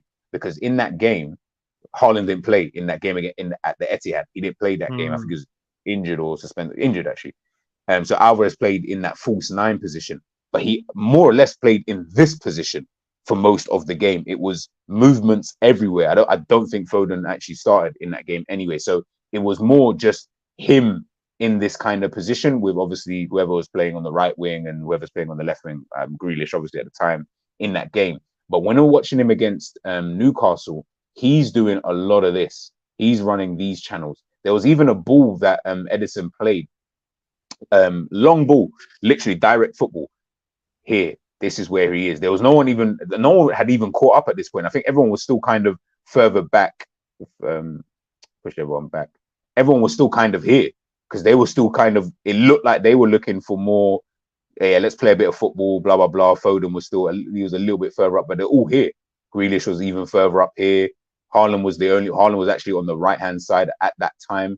And it was just purely Alvarez. Edison played that ball from here all the way up to here. And Alvarez was just in crazy space. And at the time, I think it was up against, it might have been Shaw or Trippier at that time, where he's ran kind of into that little Grealish space, should we say. But then what that then allows is for these guys to then, everyone starts making their movements into these positions. And then that's where Haaland, let's scroll that down, that's where Haaland then can start coming alive. And I think with a player like Haaland, because of the way that Manchester City play, that's why you're not going to see him involved in too much play, because these three, so you got Foden, Grealish obviously on this side, and then obviously Alvarez. These guys are the guys who are going to do all that movement for him in terms of picking up the ball, dropping deep potentially. He might drop a little bit deep if they're going to go if they're going to go long, which they did at times in this game. But he comes alive here, all across here. This is him. This is all Erling Haaland. Hence why I say when he loves to do this run, and you always see the scruffy shot that he does. He does it so much, like I don't understand. But sometimes he scores from it. But he loves that run in there, and then boom, or with the right foot, boom, and then it's a shot into that kind of position. And I think with a player like Haaland, where you're so deadly, I do not need you in the build-up all the damn time. I don't need you here. You being there is even a bit of a hindrance, if I'm being totally honest, because we need you in that box, to get the goal. So, and I think with Newcastle, it was a good battle between him and Shaw, or him and Botman, whichever defender he decided to lean on. I would have been interested to see how he would have done against Dan Burn, if Dan Burn was playing at centre back, because Dan Burn, I want to say, is taller. I'm not 100% sure. That would have been a good aerial battle. But yeah, when it comes to him, I think, Haaland is Haaland. Should have scored more goals, but it is what it is. I know you wanted to put Almiron and Gordon as the midfield. It's fine. I've got them here. What can I say, bro? Let me get it up. Sorry. Yeah, what can I say? I wish I had that meme about 2 hours later. My striker. I was actually gonna get that. My striker, bro. He's got around 2 goals in the Prem so far. Scored 2 goals in the first game, didn't he? I think it was. Yes. And bro, I was like, okay, this man is on it this season. 2 goals first game, on it, bro. Coming to this game, this guy just switched off, bro. We didn't charge him up. I don't know. Didn't put him on charge overnight. So this man just stood still in the midfield. He stood still. There were so many times where, you know, when they're passing the ball around and he just kept pivoting on the spot, watching it. He just kept pivoting. And I'm like, so big man, you're just not gonna go and press nothing then. You're just gonna just pivot on the spot and turn and watch the ball. And then and then you got Almiron and Gordon doing the same shit, bro. All them man they kept doing was pivoting on the spot, bro.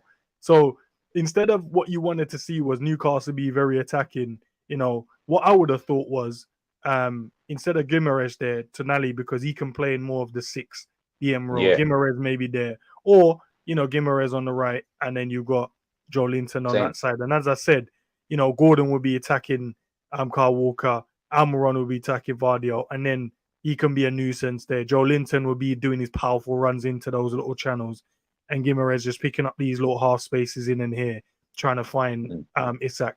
And then Tonali can just sit at the base, bro, and try and protect and link the play. But that was not happening at all, bro. All I was seeing, or all we all saw, was this.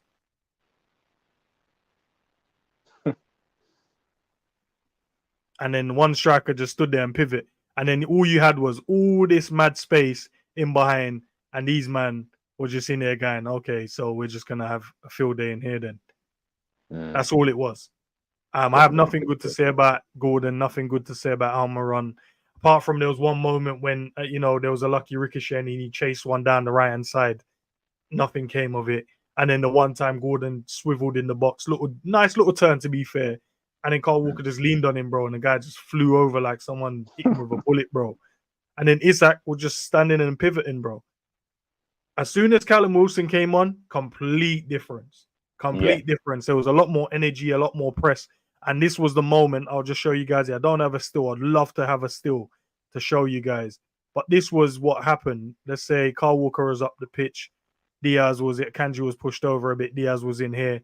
And Roger was here. He got pressed by, I think it was Guimaraes, I would say. And I'll say Grealish was further up. Vardio was further up. He got pressed. Rodri lost it. And then he literally played it. And then just use him for a moment and pretend he's Callum Wilson. So he's making this run. Vardio does well. He covers here. This run, I think it was from Guimaraes. If not, I think it might have been from Almiron.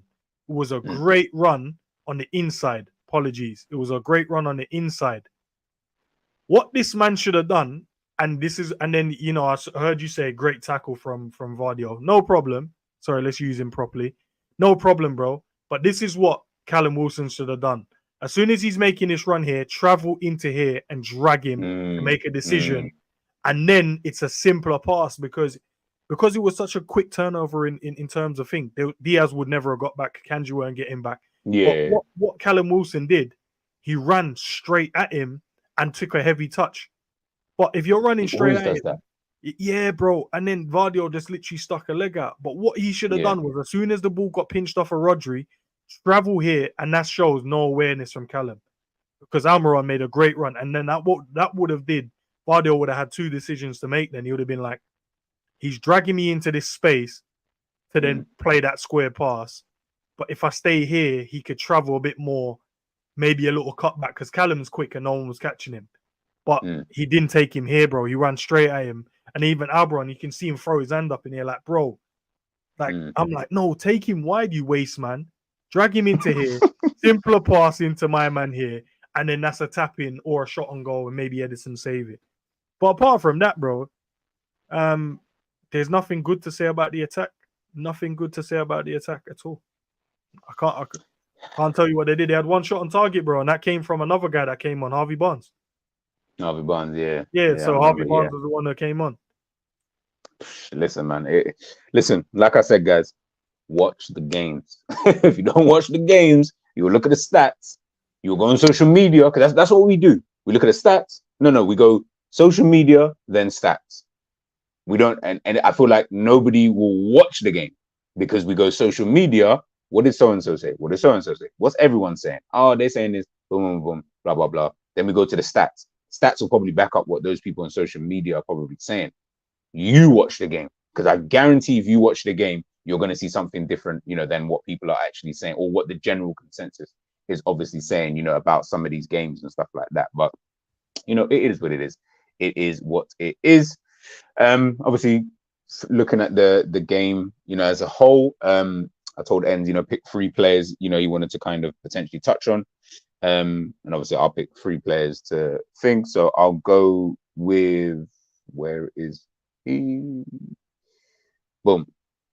So obviously, first player I wanted to take a quick look at was Akanji. As we spoke about before, him playing in that John Stones kind of role where, he was picking up really, really great positions, in the game. You even can tell by his heat map here, bearing in mind, this is a centre back playing in that inverted, whatever the hell role that you even call it now, that he's kind of invented now. But look how far out the pitch he's even getting. Do you know what I mean? Like it's not just centre back and then maybe DM and then maybe central midfield. He's getting into a bit further over the actual centre circle itself. He's occupying so many different areas. And I think when I was looking at that, in a general sense, I was thinking to myself, damn, okay, comfortable on the ball. He's showing himself for the ball, receiving passes.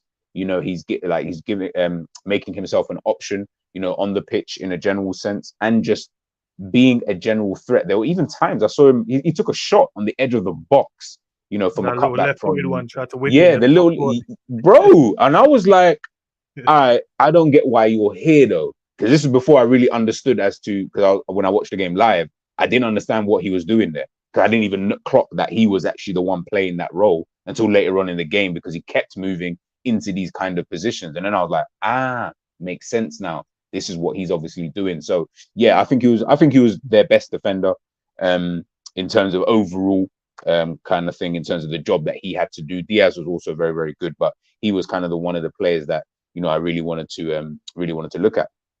And so one of the guys I asked for was Tonali.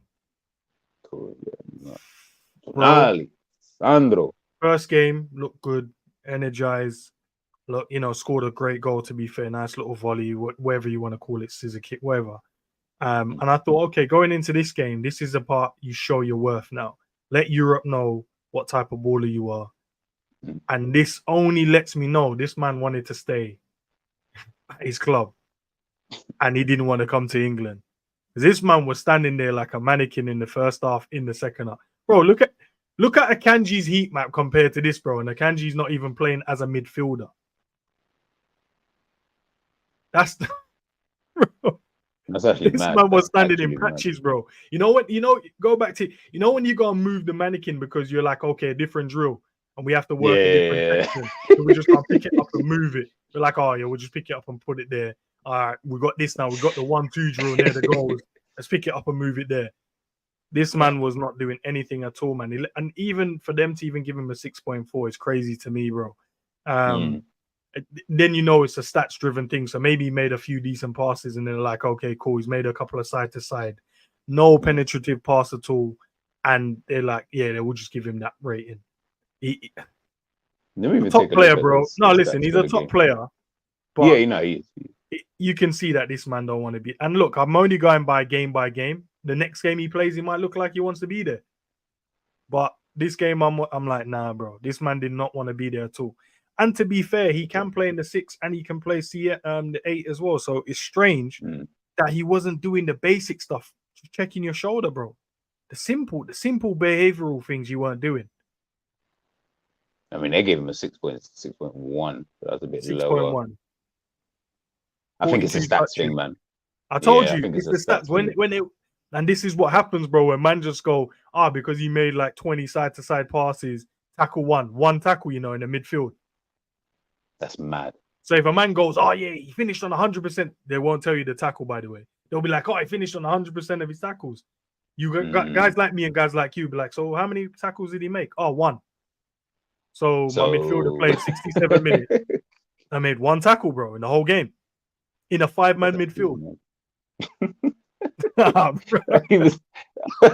even sounds mad, like, to even hear it. His ground rules tell you literally what you need to know, bro. Like, man had 7 ground jewels in the game. He only won 2 of them. Like, that's actually mad. Bro, it's 29% ground jewels, bro. As a center midfield, it's shocking, bro. Jesus Christ! Look, passes in the final third too. This is what I'm saying, bro. There was no, I didn't have to. I could have told you this without the stats. I told you his stats before looking Yeah, at it's them. true. Yeah, I know. That like it's so mad. I didn't even look at his stats before. That's why I was like, right, let me see what he actually did in the game. Yeah, you might In as a well general keep sense. this when we go to the next players as well. But yeah, Yeah, yeah. I'm you want to gonna go keep it your there. one and then I'll go after that again. Cool. It's kind of the looking at the same too. So Foden and Alvarez, I just felt like, yeah, they were the menace. They were genuinely a menace in this game. We spoke really in depth about their roles in the team, but I felt like they were really pivotal to Manchester City's win. And I'm so interested to really see more Alvarez because I know what Foden's about. I kind of know that performance I've seen before in terms of where he's influential, where he picks up all of these pockets of space. I really just want to know where someone like Alvarez will kind of play, as the season kind of goes on. Is he going to stay in this kind of new, behind? You can see him here, this kind of behind the striker slash attacking midfielder. Let me even look at his stats. I haven't actually even checked out his stats, to be honest with you. Accurate passes, 23 out of 27. Chances created, 2. Expected goals, shot accuracy, 43 had more touches touches. than my centre midfielder, bro. That's actually more mad, to be honest, considering he is the attacking midfielder. Successful Same with my dribbles, tackles. more recoveries. That's mad. More He's got recoveries. more recoveries. Let's see his ground And he rules. won more duels. Bro, That's this mad. is what I'm saying, bro. He got more ground duels than the central midfielder of a team who weren't even doing that well. So I expect you to be putting them tackles in. I expect you to be flying about. I don't expect the support striker to be putting in more ground duels in terms of the game in itself and to actually win more. Yeah, that's brazy. That's actually brazy. And then Phil And Foden. then killing you in the attacking sense as well. Yeah, and they're killing you in the attacking sense. Anyhow, I see Foden with more ground duels, then yeah, I know it's a problem. 91 pro passing accuracy cold. But only misplaced. What was that? 5. Jesus. Shot accuracy 1. Successful dribbles 3 out of 3. Didn't get any accurate crosses. 1 long ball. No tackles. 1. 9 recoveries. He got more than the central midfielder and Julian Alvarez. And 7 out of 9 ground duels won. Hear what I'm saying to you. This is supposed to be the right winger / attacking midfielder, and he is 7 out of 9. That's a 78%. You see them stats there is what you would see on Rodri, bro. Yeah, yes. That's Rodri's stat. Bro, this man has more ball recoveries than Rodri, bro. This is mad. What was it again? What was 7 out of 9? 9. Ooh, 11. Foden just misses out. He got 11. He got 7 out of 9, 7 out of 10. So he got one more. But Yeah, I think one more. But even still, hear what we're saying. They both won the same amount of ground duels, but obviously Rodri had one more ground duel in the game. But they both made the same amount of ground duels. Bearing in mind they do not play in the same flipping position. One is a DM where I expect you to even have that amount, and this guy is the whatever the hell he is. I don't actually know what position you call it. Left wing, right wing, attacking midfielder, false 9, inverted forward. I don't know. There's better positions you can put Foden in, bro. Let me see what was he saying in the game? Sorry, guys, because I haven't actually checked. His passing accuracy is pretty good, though. But it depends on where those passes side to side, bro. Yeah. Accurate long balls, recoveries 4, ground duels 4 out of 10. So he made 40. That's because you're facing the ball, bro, and not watching anyone behind you, bro. That's what's happened sometimes. So I think the other one I did choose was it Guimaraes. I chose was the next one as my player. It actually was Guimaraes. Yeah, so Bruno. There was so much expectation. I've heard people tell me, he can come and play in Liverpool's midfield. He's a very good player. I still don't know what he does yet. I've watched obviously a few of his games. I've seen obviously when we play against each other, but I still don't know what he offers Newcastle, and I still don't know what he would offer us. He's like another player where you're confused about where you should play him. Does he play in the 8? Does he play in the 10? Do you play him like a base of the team, like in the 6? But how do you get the best out of him? I don't know. I couldn't tell you how you'd get the best out of Bruno. But he's still a very good player. It's just when people told me that he can come and play for us, I didn't understand where or how. But you know what it is, Ends. This is, sorry to even cut you like that. It's the thing that we keep talking about all the damn time. People keep throwing out names without actually doing the due diligence on the team that you're telling them to throw out names. Hence why I mentioned before, speaking to you backstage, about we're talking about other players, and I know this is going a bit off topic to Liverpool, but we're talking about, yeah, sign this guy, sign that guy, yeah, let's get this guy, let's get that. Do they even fit what we even need in the team? Because if they don't fit what we need in the team, signing Bruno Guimaraes, fantastic player. I really like him. I think he's a really good player for Newcastle and what they're trying to do. Come to Liverpool now, it might not be the same setup. Because where do you play now? What position are you going in? Is he going to play in the 6? I don't think he's a 6. So then where are you playing? He's not going in Zoboslai's position, and he ain't going in McAllister's position. So where's he now going? We've got Trent who does the inverted. Even if you put him on the bench as well, G, because obviously, let's say we have to talk about having a good squad. So even if he's on the bench, rotate it. What he offers Newcastle is the same thing Curtis Jones offers us. Yes, exactly. But this is what I'm saying. Hold ball retention, keep it simple, make sure we keep it ticking, try and find passes in the final third, and then get goals where you can. It's the same thing Curtis Jones offers us in the team. These are the questions that I'm asking, is that sometimes with some of these players, listen, I think these players that we're talking about, I think they're all good players. I think Tonali's good. I think Grumes is good. I like Almiron. I don't think he's that good, but I like him as a player. I actually wouldn't even mind him if he was like a bench option for us, but I wouldn't go out there and sign him like that.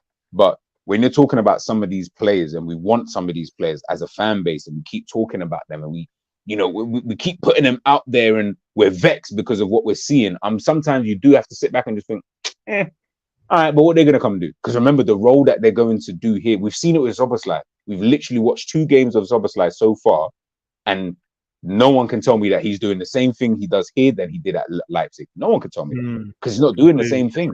But that's because he doesn't. That's not what we necessarily require in this team. So when these players are coming here, that's why I'm asking everyone, yo, what's happening here, and what's happening there, kind of thing. But honestly, man, big up Tony, man. Big up Tony every damn time. Yeah, I think we just got to think. We just literally just got to think. Neil Gunner, don't do that. Ends. Tonali went Weatherspoons and that. Weatherspoons killed his performance. Nah, bro. He's a top player. Don't get me wrong, bro. But that's what he did. Did I have one more player, G, just before you get into the? Oh, sorry. Yeah. You had Tonali. You had Isak. And Bruno. That's the next one. Isak. Can we? Oh yes. Yeah. Can we check on Isak? Just want to see if he's all right, because I don't think he's moved off of the center circle since the game. If I show you his heat map, you'll laugh. You actually laugh. Please do. And guys, listen, I'm not saying he's a bad player. I actually rate him as a player. Zlatan spoke highly of this kid. He's a cold player. Scored 2 great goals in his first game. Nice little dink. But then it's about, how do you carry on those type of performances? Look, I'm not saying go against City and go and score a hat-trick. I'm not saying that. But what I expect is hard work, fight for your team, like what you guys were doing last season. But you see what happens, bro. And this is what I said at the start of the season. You're going to see it creep into like the teams like Newcastle. When there was nothing to play for, players are up for it, because then it's about, as long as we finish in a high position, it's a progression. Now you finished in the top 4. The only progression here now is to go and try and win the league. If not win the league, finish slightly higher than where you were, but challenging. You can't tell me that the objective again is top 4. That doesn't make sense, bro. You've already hit that target. That's the objective already completed. Whether or not it's a year forward than where you wanted it to be. And now you're seeing the pressure, because now these men have to go in, week out, perform, and teams are going to be respecting you in a way that, we understand you've got some good players. We understand there's a way you like to play. But now we figured you guys out. So now show us something different. And Man City broke. I even thought that, bloody hell.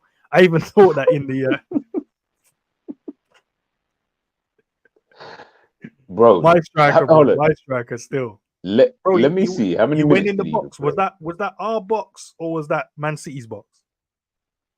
Bro, that was so faded, bro. Did he put one leg in the box?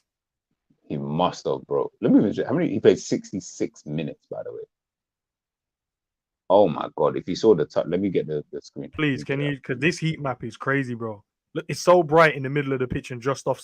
exactly what I did in the damn. Which, Jesus. bro.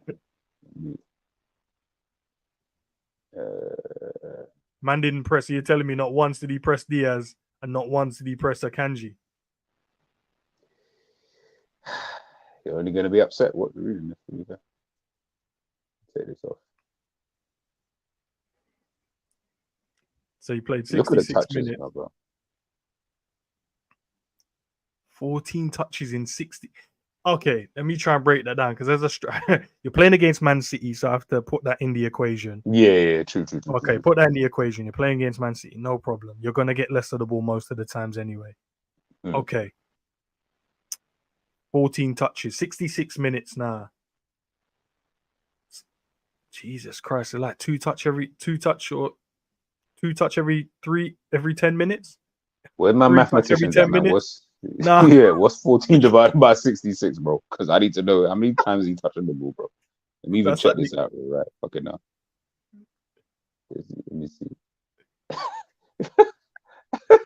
Yo, Donny is touching the ball. Was it 66? 66 divided by 14. I'm sure that's like 3 or 4. Yeah, it's 4.7 times.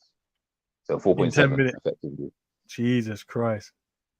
So basically every 5 minutes, effectively, he's touching the ball that he was on the pitch. Do you know how long 5 minutes is in a football game, bro? Bro, it is time, bro. That is time. That is time. And that shows to me that this man was not trying to work at all. Let's go and see the other side of his game.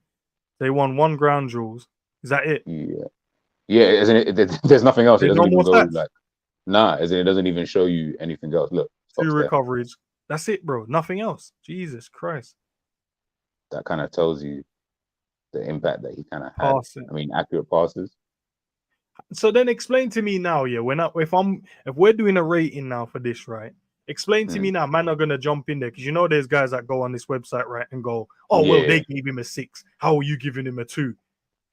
Well, I watched the game and these man based it off of stats, bro, because they couldn't have based it off watching the game.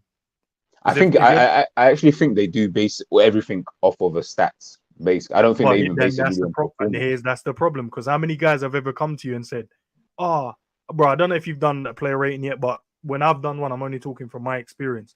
When we do player ratings, for instance, from last year to even this year, we're rating the players, man, they're like, oh, well, other man are giving them higher. And then they'll quote me websites. But on this website, they're giving him a 7 and you man are only giving him a 5. And well, I watched the game, bro. So now it shows they're basing it off of stats, not actually on what the player did. So because my man, 80% was it accurate passes, they're like, okay, we'll boost it up. That means, bro, you're a striker, bro. I need you to have them midfield numbers, bro. I need you to pop that ball off mate runs and hit the back of the net. But you got 100% successful dribbles, 100%. So straight away, even though it's only 1, these things are probably just boosting it up a little by little. Otherwise, okay, but then there's no definition of a successful dribble. So what is a successful dribble? Is it I just pick the ball and run past you, but the guy still tracks me, and then I have to cut back? Is that a successful dribble, or is a successful dribble I ghost you and then I get a shot away? Because that's more successful than you then jockeying back and then covering me and I cut back. Because I've seen Robbo do that loads of times. He skips past players and cuts back. I'm like, bro, cross the ball or pass it. So how many of those must he have in the game? I need them to define it a bit more. Because when they throw it up, I'm like, I didn't see him run past people like that. No, never from did his heat map as well, bro. He touched the box twice, bro, from his heat map. Let me even get the heat map up because that heat map is actually mad. I was laughing when I put it up. I was like, right. That's why when you said it, I was like, you sure you want to talk about it? Like, you got other players, you can talk about if you want. No, but that's why, because he's one of the guys that I rate, and I'm like, okay, these are the danger. So, bro, 66 minutes. This was your heat map. That's like a substitute heat map. Bro, that's a man that comes on for 5 minutes heat map. Literally. And when he just runs, he tries to run in different areas to try and get a touch of the ball because he's been sitting on the bench. He's waited his whole career to get a sub for Liverpool, and he comes off the bench. That's an academy player heat map, where they like the manager goes out, they go and enjoy yourself, pats you on the back, gives you a hug, and then you're just running to try and receive the ball, trying to get yourself in the game, and then the other man them are trying to give you a touch because it's scattered, bro. That's not a striker's heat map. Yeah, and that was another thing. It's not even in one central area or out wide. It's literally everywhere. Like you didn't do anything in this game, ASAP, man, and And I'm you got a six, disappointed as and you well. got a 6.6. So imagine me now. Imagine someone that loves this website, for instance, right? And I'm a Newcastle fan, and I'm like, nah, this guy was so shocking today. I'm giving him a 2. And someone that goes on that, and they'll be like, oh, you're so wrong. What you talking about? Should have gave him at least a 6. Mm. And that's the difference, bro. It's crazy. But Newcastle are gonna struggle, bro, if they don't fix this 6. Did you want me to talk about the Liverpool thing, or do you want to do it at the end, the back end? Yeah, we'll do No, it. no. Yeah, I'll literally do it. Literally in 2 seconds. I'm gonna Oh, just cool, quickly cool, go cool. through the comments, people. And then yeah, we're gonna end the show there in the last 5 minutes. I've got a couple questions, and that we can quickly go through. Bada bing, bada boom. Honestly, the Newcastle defenders didn't know who to follow, Alvarez or Foden, and then you still have Grealish playing out wide. One pass to Grealish, he's in. Plus, you have Haaland free in the box. Yeah, it really was a bit of a Long day. shitstorm for Newcastle, if I'm being honest. Alvarez, like a young Tevez, he's just a menace. I think Yeah. he's cleverer than a Tevez, you know. I actually think he's a bit cleverer than him. But Prime Tevez that was might just clever be, though as well. yeah. I Prime think I'm Tevez. giving, because of Pep Guardiola, it might, like, that's context. So yeah, no, you're right. Prime Tevez was an issue, man. And when City had tore man up.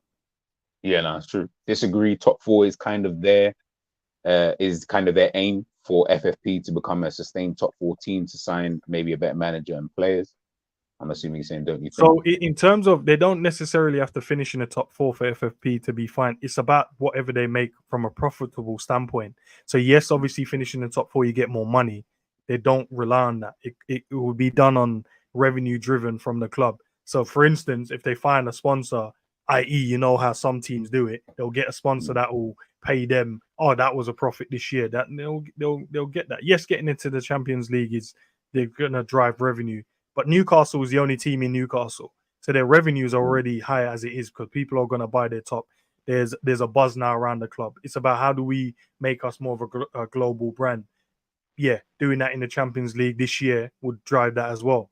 So I don't think necessarily. I think that for improvement, for me personally, it's not finishing in top 4. It's about challenging now. I'm not saying you have to go and win it, but it's about so finishing in the same position again is an improvement. It's just the standard you've set from the season before. An improvement would be third, second, but you just miss out. And they're trying to buy these players, bro. Because how much money have they splashed this window already? It's not the fact that they can't over 100 mil. I feel like it's not the fact that they can't buy these top players. It's Eddie Howe, the manager, bro. No one really knows him. It's Newcastle. No one really knows or wants that project just yet. And they're doing the exact same thing when City got their money. They bought these young upcomers from the Premier League, and then they started driving and getting the foreign players. And then there was a transition of manager, and then they went and got the world-class players. Because Eddie Howe, bro, if you can't get a tactical right in this game and see it and change it, bro, if anyone watches this breakdown, bro, they'll be like, nah, I ain't going to play for that guy. So he saw this for the whole game and didn't want to change it. All right. I can't play in that type of team. That's kind of long. We got honesty. Liverpool signed Trey Nyoni from Leicester City. Looks like I've got a scout watch to do because I have no idea who that is. Is he good? Cold, lanky little. Yeah, don't want to swear, but cold, still techie baller, man. Calm, composed, can play in multiple positions. Pause, bro. This guy is techie, man.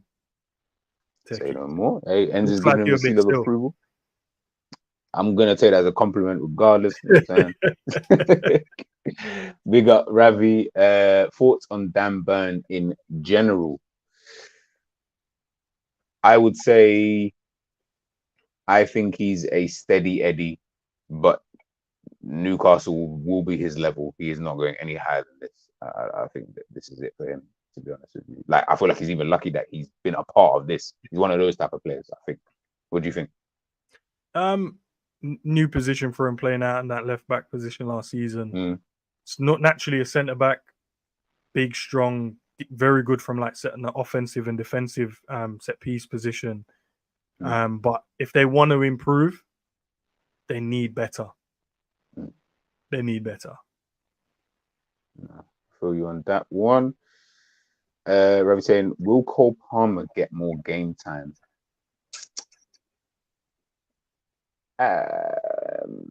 If yes, he'll get more than he got last season, I think.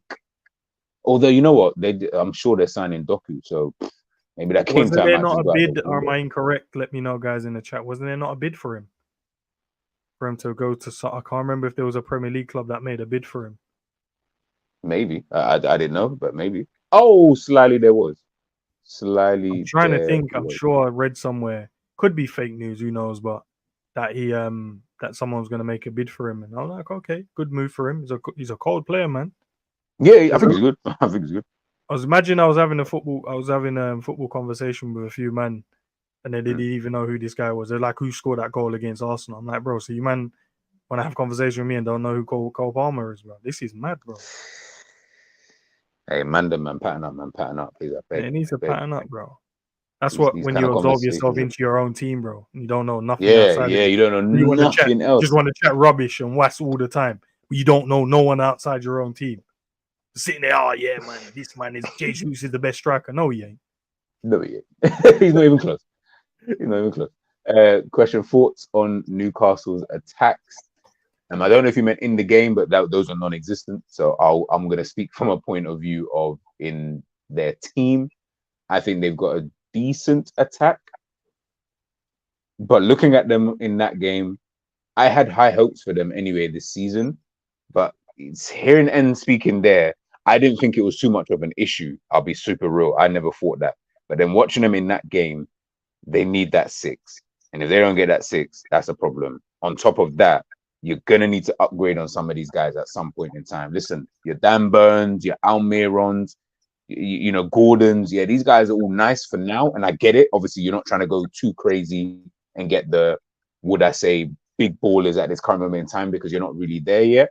Tonali probably was even a shock because of the whole AC situation at the time with the ownership. So I get it. But these are type of players that I feel like they are going to need to upgrade, you know, upon at some point in time. How good can Shaw be? I mean, he was good last season. He ain't gonna be like this forever. I'm sure he's over 30 at this current moment in time. Botman, you might be lucky with because he's still young enough. But Shaw, Trippier, how old is Trippier now? Trippier is what, 32, 33? I wanted Botman, bro. Yeah, I wanted him when we were in for him. Like when that time when we were looking at centre backs, I was like, get Botman, man. I think he's solid. I think he's very, very solid. But yeah, what about you? What do you think of Newcastle's attack? If I'll say general instead of the yeah, from this game, no, they were non-existent. In general, they're fine, but I feel it's very inexperienced. So Yeah. if you look at Almiron on one side, obviously they sold Saint Maximin. I think with Saint Maximin in this team, might be madness still. Isak, very inexperienced, still new to the Premier League, had one good season say good season, he had moments. They've got a bit more experience in Callum. I think Callum Wilson has a lot more experience that will help them. Gordon as well, inexperienced, he's still young as well, trying to learn his trade. And then, you know, the substitution that Eddie Howe keeps making is the Gordon off for Harvey Barnes.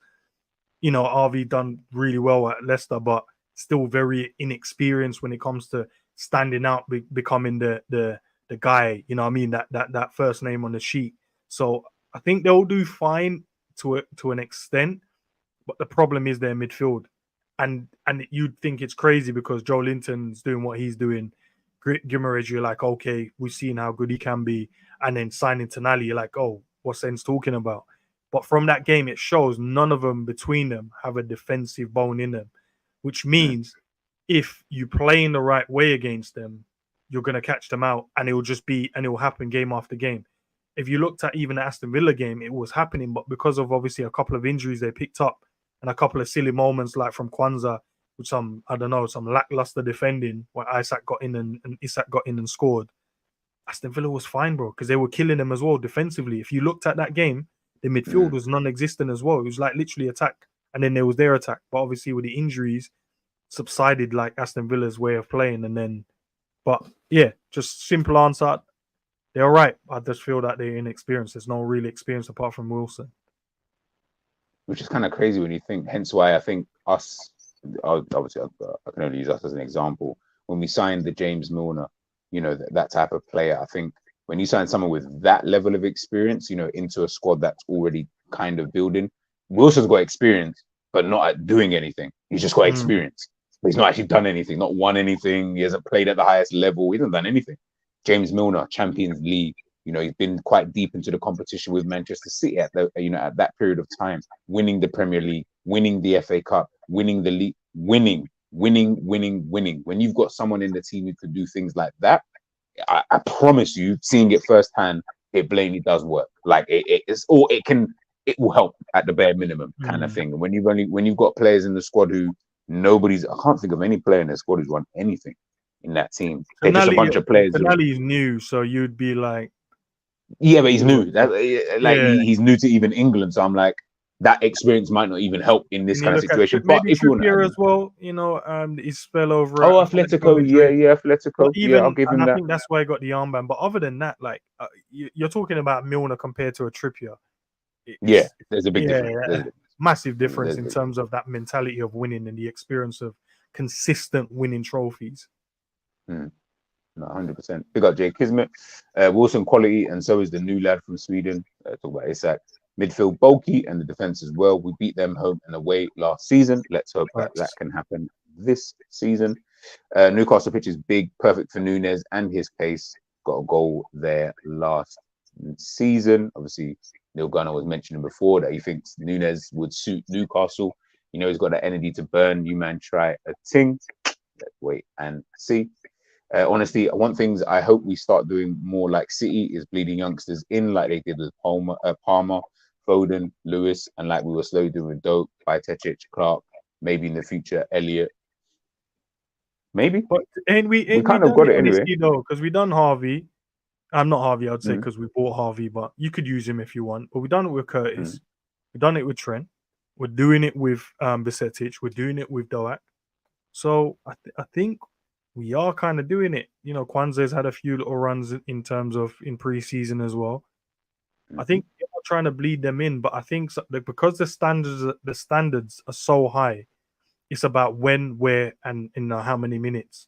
And if we can't offer it, it's not good for Doak to sit on the bench unless he's coming on in games, because he's not going to learn nothing. He might as well go and play in the under 21s or under 18s.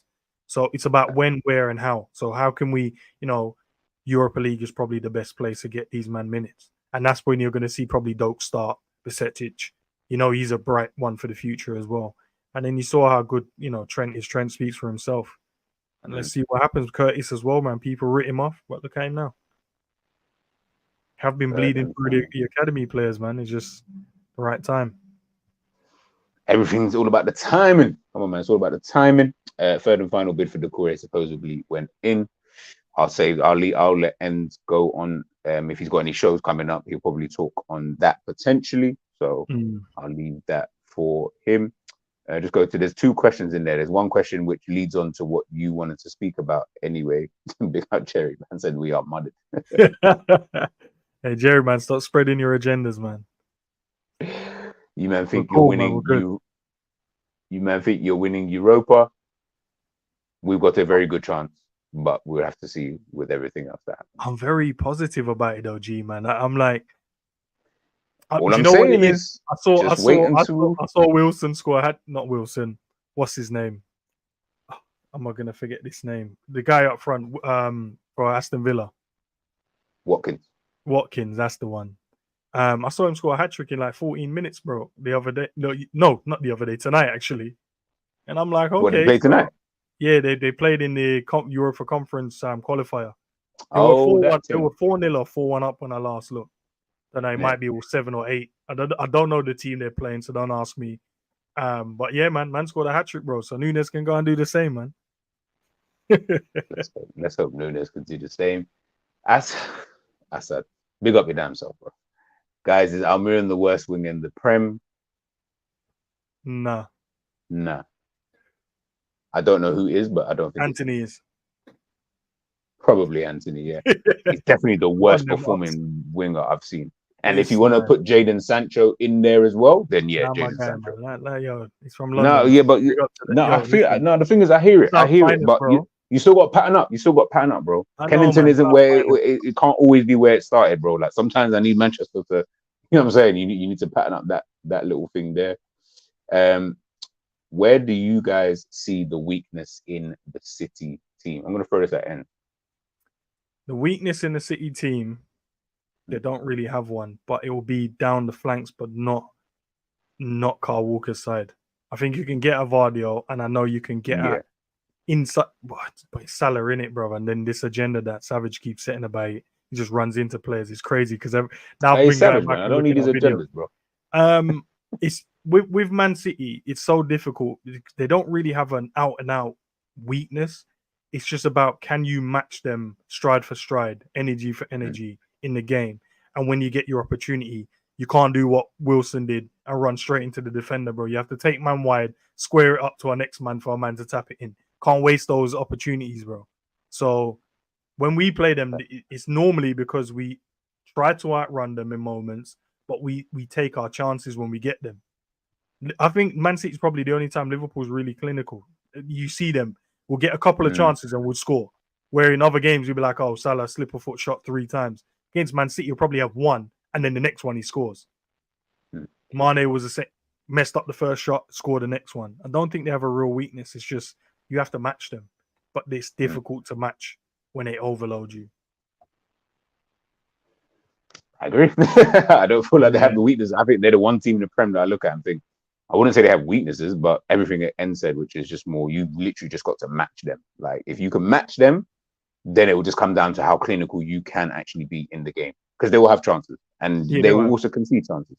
So, can you be clinical? If you can be clinical, you might win the game. I've seen Crystal Palace beat Man City at the Etihad. So, I think anything can kind of happen. Big up everyone for obviously bringing in your questions. Going to run through the last few. Honestly, question for you, man. Opinion on the Borussia Dortmund players being happy after Jude left. They didn't like his attitude, and apparently we are seriously looking at Calvin Phillips. I want Europa League top 3 and a domestic cup. There's a lot to unpack there. So, opinion on the Borussia Dortmund players being happy after Jude left. I did see that. I don't know if that was actually real or they were just chatting but so the man that carried them to winning games, they had a problem with. All right, fair enough. Apparently, the report was saying like because he wanted to basically be like the main guy. Even when Haaland was there, he didn't even really like the fact that the Borussia Dortmund fans were adhered so much with Haaland. He wanted to be the kind of guy when after the games, when they do like the whole, applauding the fans and stuff like that. I think, what does he do? He waits, I think, like a few minutes or something like that, and then he kind of goes to like the side and he does it on his own because he wants the fans to kind of give him all the adulation. Again, this is all alleged. I have not really seen all of this, so people are just so when he scores for them, he does that in the game anyway. So I don't understand the issue. Bro, this man, as soon as he scores, he runs over and then he throws his hand up and they just shout his name and whatever. So what does it matter if he does it after the game as well? I think you couldn't even a team like Dortmund, for when Endz just said this man was carrying you, brother, you better be looking at him like he's the star player in the team, because who else is going to be the star player in the team? Bro, outside of Haaland? Who else is there? Bro, did you see the run in, bro, for the Bundesliga? This man was carrying these men on his back, bro. Scoring goals, assisting. Man was the Stone Cold knee brace was on the whole season, bro. This man was doing. I see the leg taped up, ripped up socks. This man was in the wars, bro, and these men are gonna be talking about we didn't like his ways. Shut up, man. Fake news. I think fake news, and big up yourself, the nature boy. It is, man. It's just fake news that people are putting out. I love Salah. This is fake news, but he does play like he's wearing. No, bro. He said he can't go past no one, bro. That's not fake news. Man said, like you're wearing Crocs. Hey, pick up your damn self. Yeah, you're actually silly. You're actually silly. Jerry, would you guys be willing to sacrifice short-term success and see LFC adopt a Brighton recruitment policy, buying players that fit a regime rather than a manager? Have we? No, but to be fair, they buy to suit their manager because they don't buy players. What manager did they have before Poch? I'm not Poch, sorry, Potter. Potter was the first one that brought in that ball playing style. Yeah, I want to say they had Houghton. Was it who? Can go and check it out, man. That's why internet's there.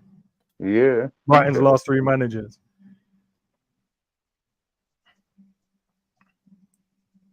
You could kind of say, Jerry, we do that to an extent, bro. We don't really go out there and get the name players like that.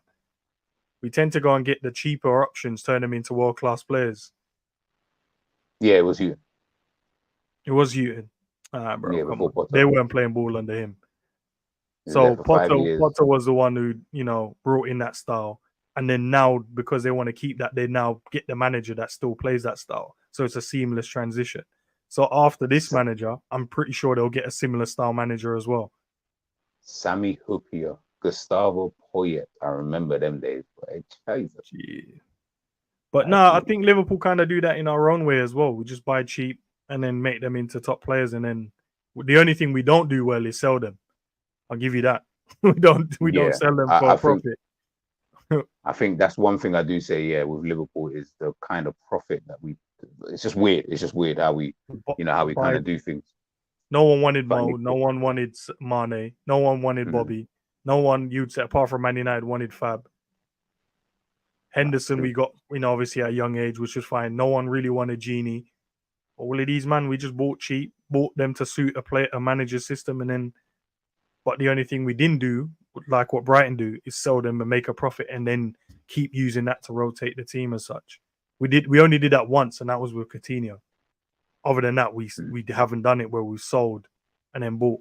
We sold Fab and Hendo this season, but we've only really bought in terms of, if you want to look at that money, we've only bought in Endo. Because we bought in McAllister and Szoboszlai before the deals for Fab, and so it can't be that money. No, you're right. Stone Cold Steve Bellingham is a serious player. No, he's definitely doing his thing. Honestly saying, well, at Madrid, he won't be the guy. That's Vinny Jr. Guys can always be replaced. I can tell you that for free. But remember, Real Madrid is one of them clubs. There's no, other than outside of Ronaldo, there's not always going to just be one guy. Like Ronaldo was that because he was Ronaldo, and obviously that's understandable.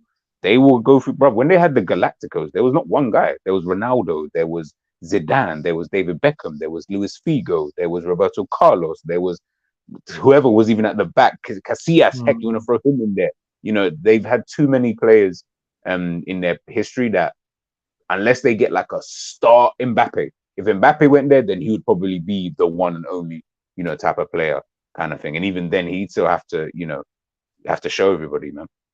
Big up Demo in the cup, man. Love for joining in.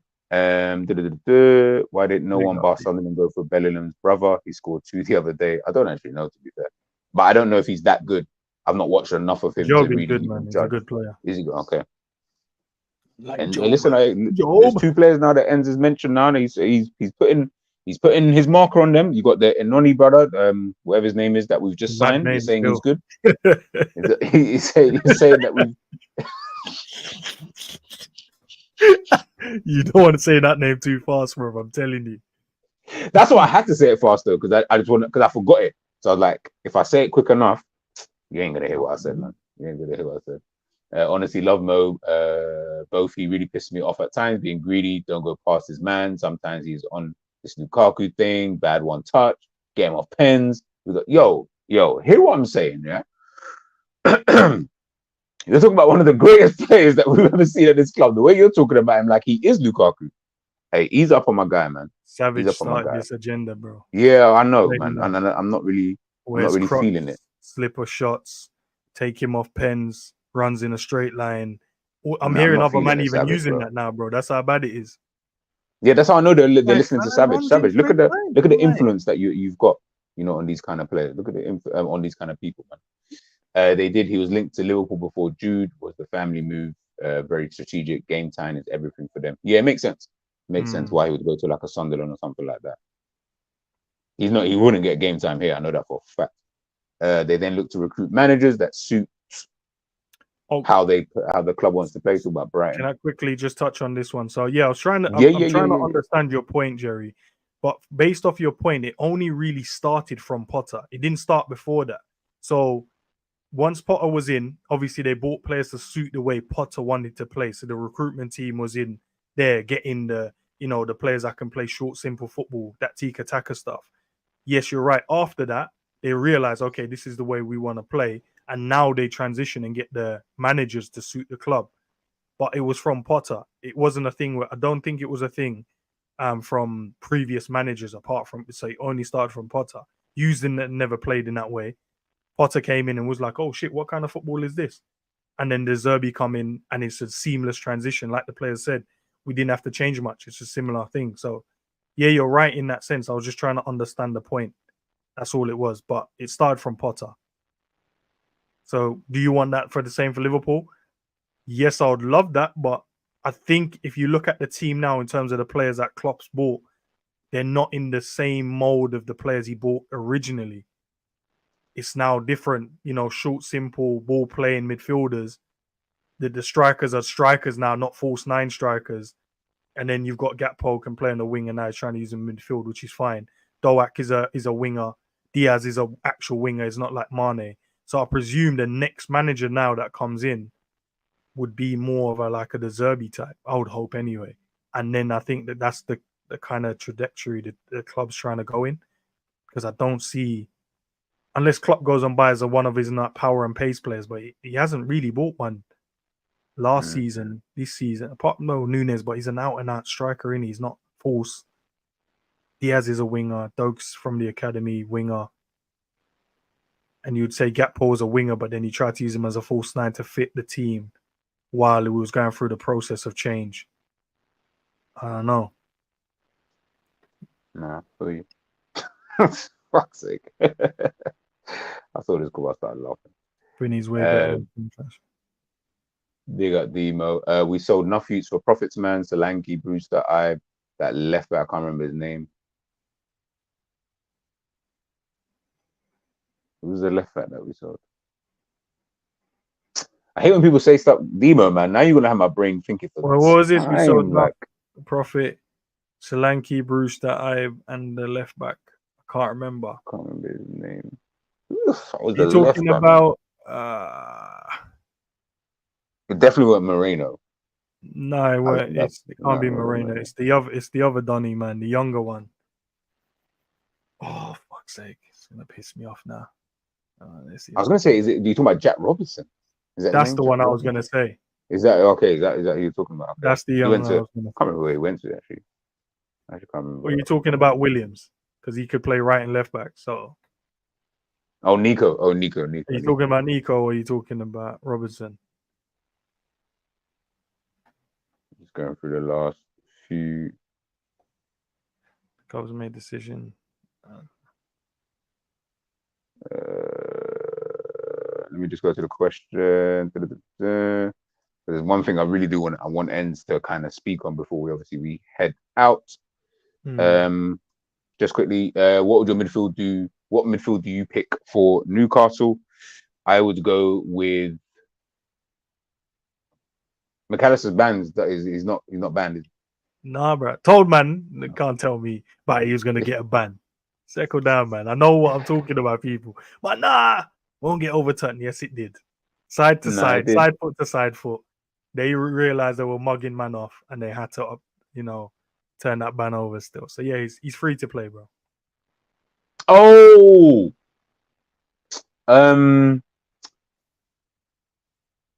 oh my days! If the name was fully in my, you're actually gonna piss me off, Demo. You're actually Brad Smith. That's it. You're right. It's Brad Smith. That's who he was talking about. We said it, man. Bournemouth at one point, Bro, real talk, hey, Demo, man, don't do that to me, man. My brain proper thinking like, bro, who are you talking about, bro? Like, who are you talking about? Yeah, the midfield. I would go with, if Jones is available, I would go with against Newcastle. Honestly, I would actually just go with Jones, McAllister, and Zoboslai. If he's available. If not, you can throw Endo in if you want, but I don't really want to throw him in like that. But yeah, that's my midfield. What about you? I'm going double pivot. Okay. So what? 4-2-3-1. McAllister. Yeah. Okay. I won't give nothing else away. That's all I'm gonna say. You're a guy Yeah. that's tune into the preview show. You want to know this? Tune into the preview show Saturday lunchtime, bro. I'll tell you guys what I'm saying. You know what? I'm not even going to be about Saturday, so you guys got the lucky little early preview there from myself anyway. Jay Kismet says I'll go Endo, McAllister, and some Bozolai. I hear it. That's Endo, McAllister, the Bozolai. Yeah, I hear it. I fully hear it. Second to last question I'll take. Name one player who flopped at our top 6 rivals who you guys think Klopp would turn into a baller. That flopped. That's what I'm thinking. Like you said, current or past? We'll do current. Well, let's go current. I'm trying to think who's a top. You know how crazy. I reckon he could turn Richie into a mad player. You know, Richarlison. Yeah, I like Richarlison though. I actually like him. No, but he's not that pleasing on the outside. But I look at him and I'm like, bro, this man could be cold. You know, he is cold for Brazil, but I think he's like one of them Klopp players, bro. He's a nuisance. He's strong. He can do certain things, man. I think Klopp could get a tune out of him still. The bird dance would be cold, dad. If it was for us. Jesus Christ. He's an annoying fucker. He's so a proper annoying guy. So annoying. Trying to think top 6 rival. They have to be a who flop. Manchester United bought? Yeah, who Manchester United bought have been a flop? Sancho and Anthony. They've both been a flop. I don't know about Anthony. I feel like the type of winger he is, but he's kind of like a Diaz though. But maybe Sancho. I reckon he could have done something with Sancho. I reckon he could have.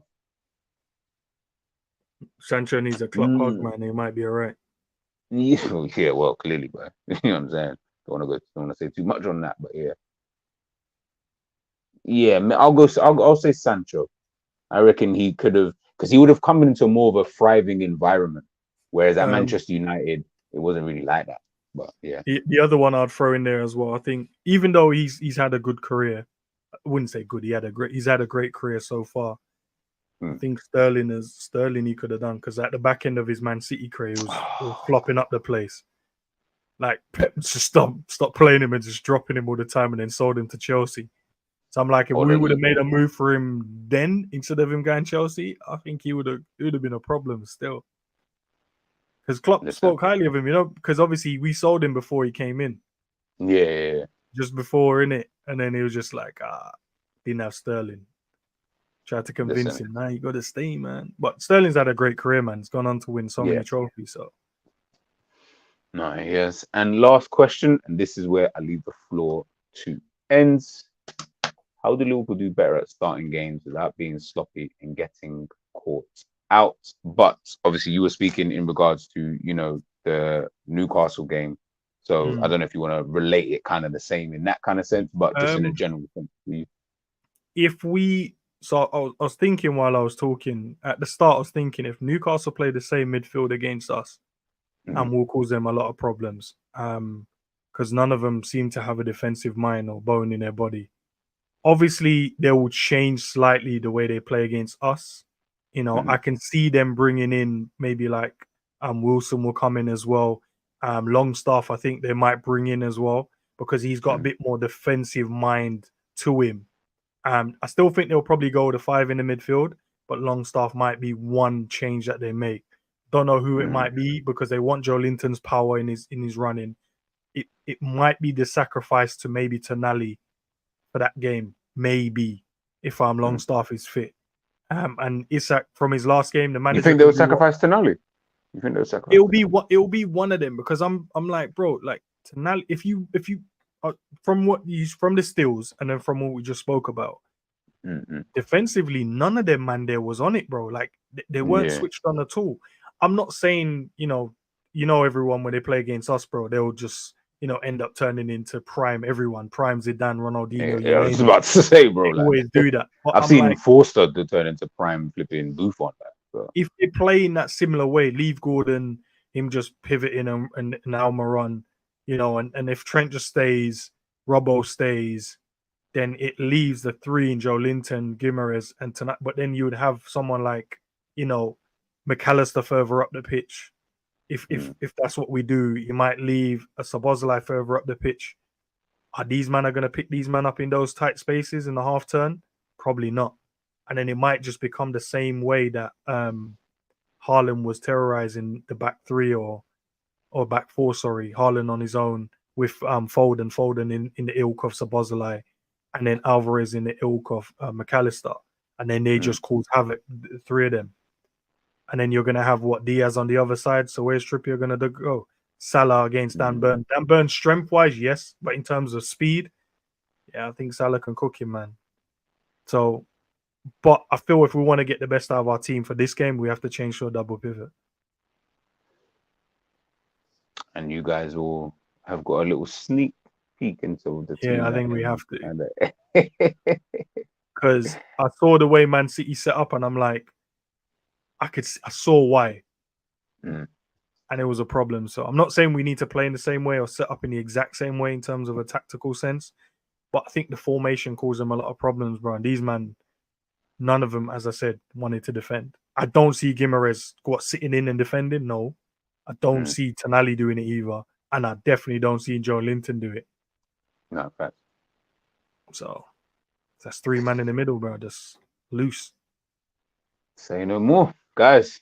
We've reached the end of the stream. Big up everybody who is in the building right about now.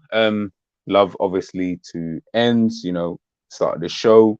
We're talking about it for a minute now, and it's just great to just kind of get things going. Bro, well gone for you. Leave Salah alone, bro. Big man thing, leave Salah alone. And I said Danbo will mash up Salah. He better pass when it's on. God's sake. But yeah, guys, look, we appreciate obviously everyone jumping in, everyone tuning in, this evening, to the tactic talks and stuff like that. Obviously, this weekend's round of games, I think there's a few good games. Obviously, Newcastle got Liverpool. Can't remember who Arsenal got, but yeah, whatever good game is kind of on, we'll obviously, my bad, I was thinking out loud. We'll obviously let you guys know in terms of which games that we are thinking of choosing.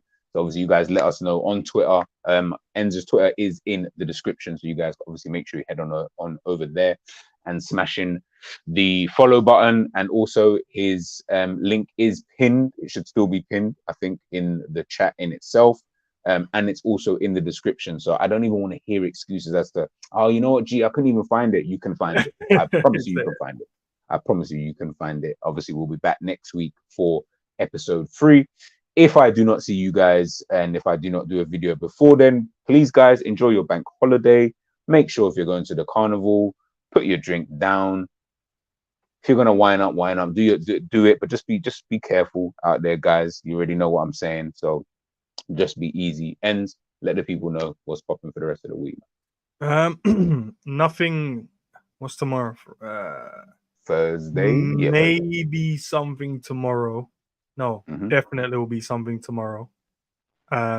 Friday, definitely something as well. Don't know the time frame just yet, but if you guys have obviously subscribed already, turn on your notification. Sure, you guys will see it. But in terms of a definite, it's already there. Saturday, 12 noon is the preview show. Sunday is the watch along, and straight after that is the player rating show. And then, yeah, man, that's what's kind of going on for the week. But big up to everyone in the chat, man, and big up to yourself, G, man. No, love, and respect. Guys, myself, G, and Endz. That's another both sides of the coin. Episode 2, done and dusted. Taking a look at Manchester City. Wow, people, wow. Never mind me while I'm stepping out my circumference. I feel the nerves trickling down. It's life humbling. My words stutter, stumbling, staggered on caught off guard. This the life of a jigaboo, introverted and scarred. Whoa, my mother been the melodies while they sing the choruses. Direct message from Slade saying we need more of it. Paranoia in my state. I see.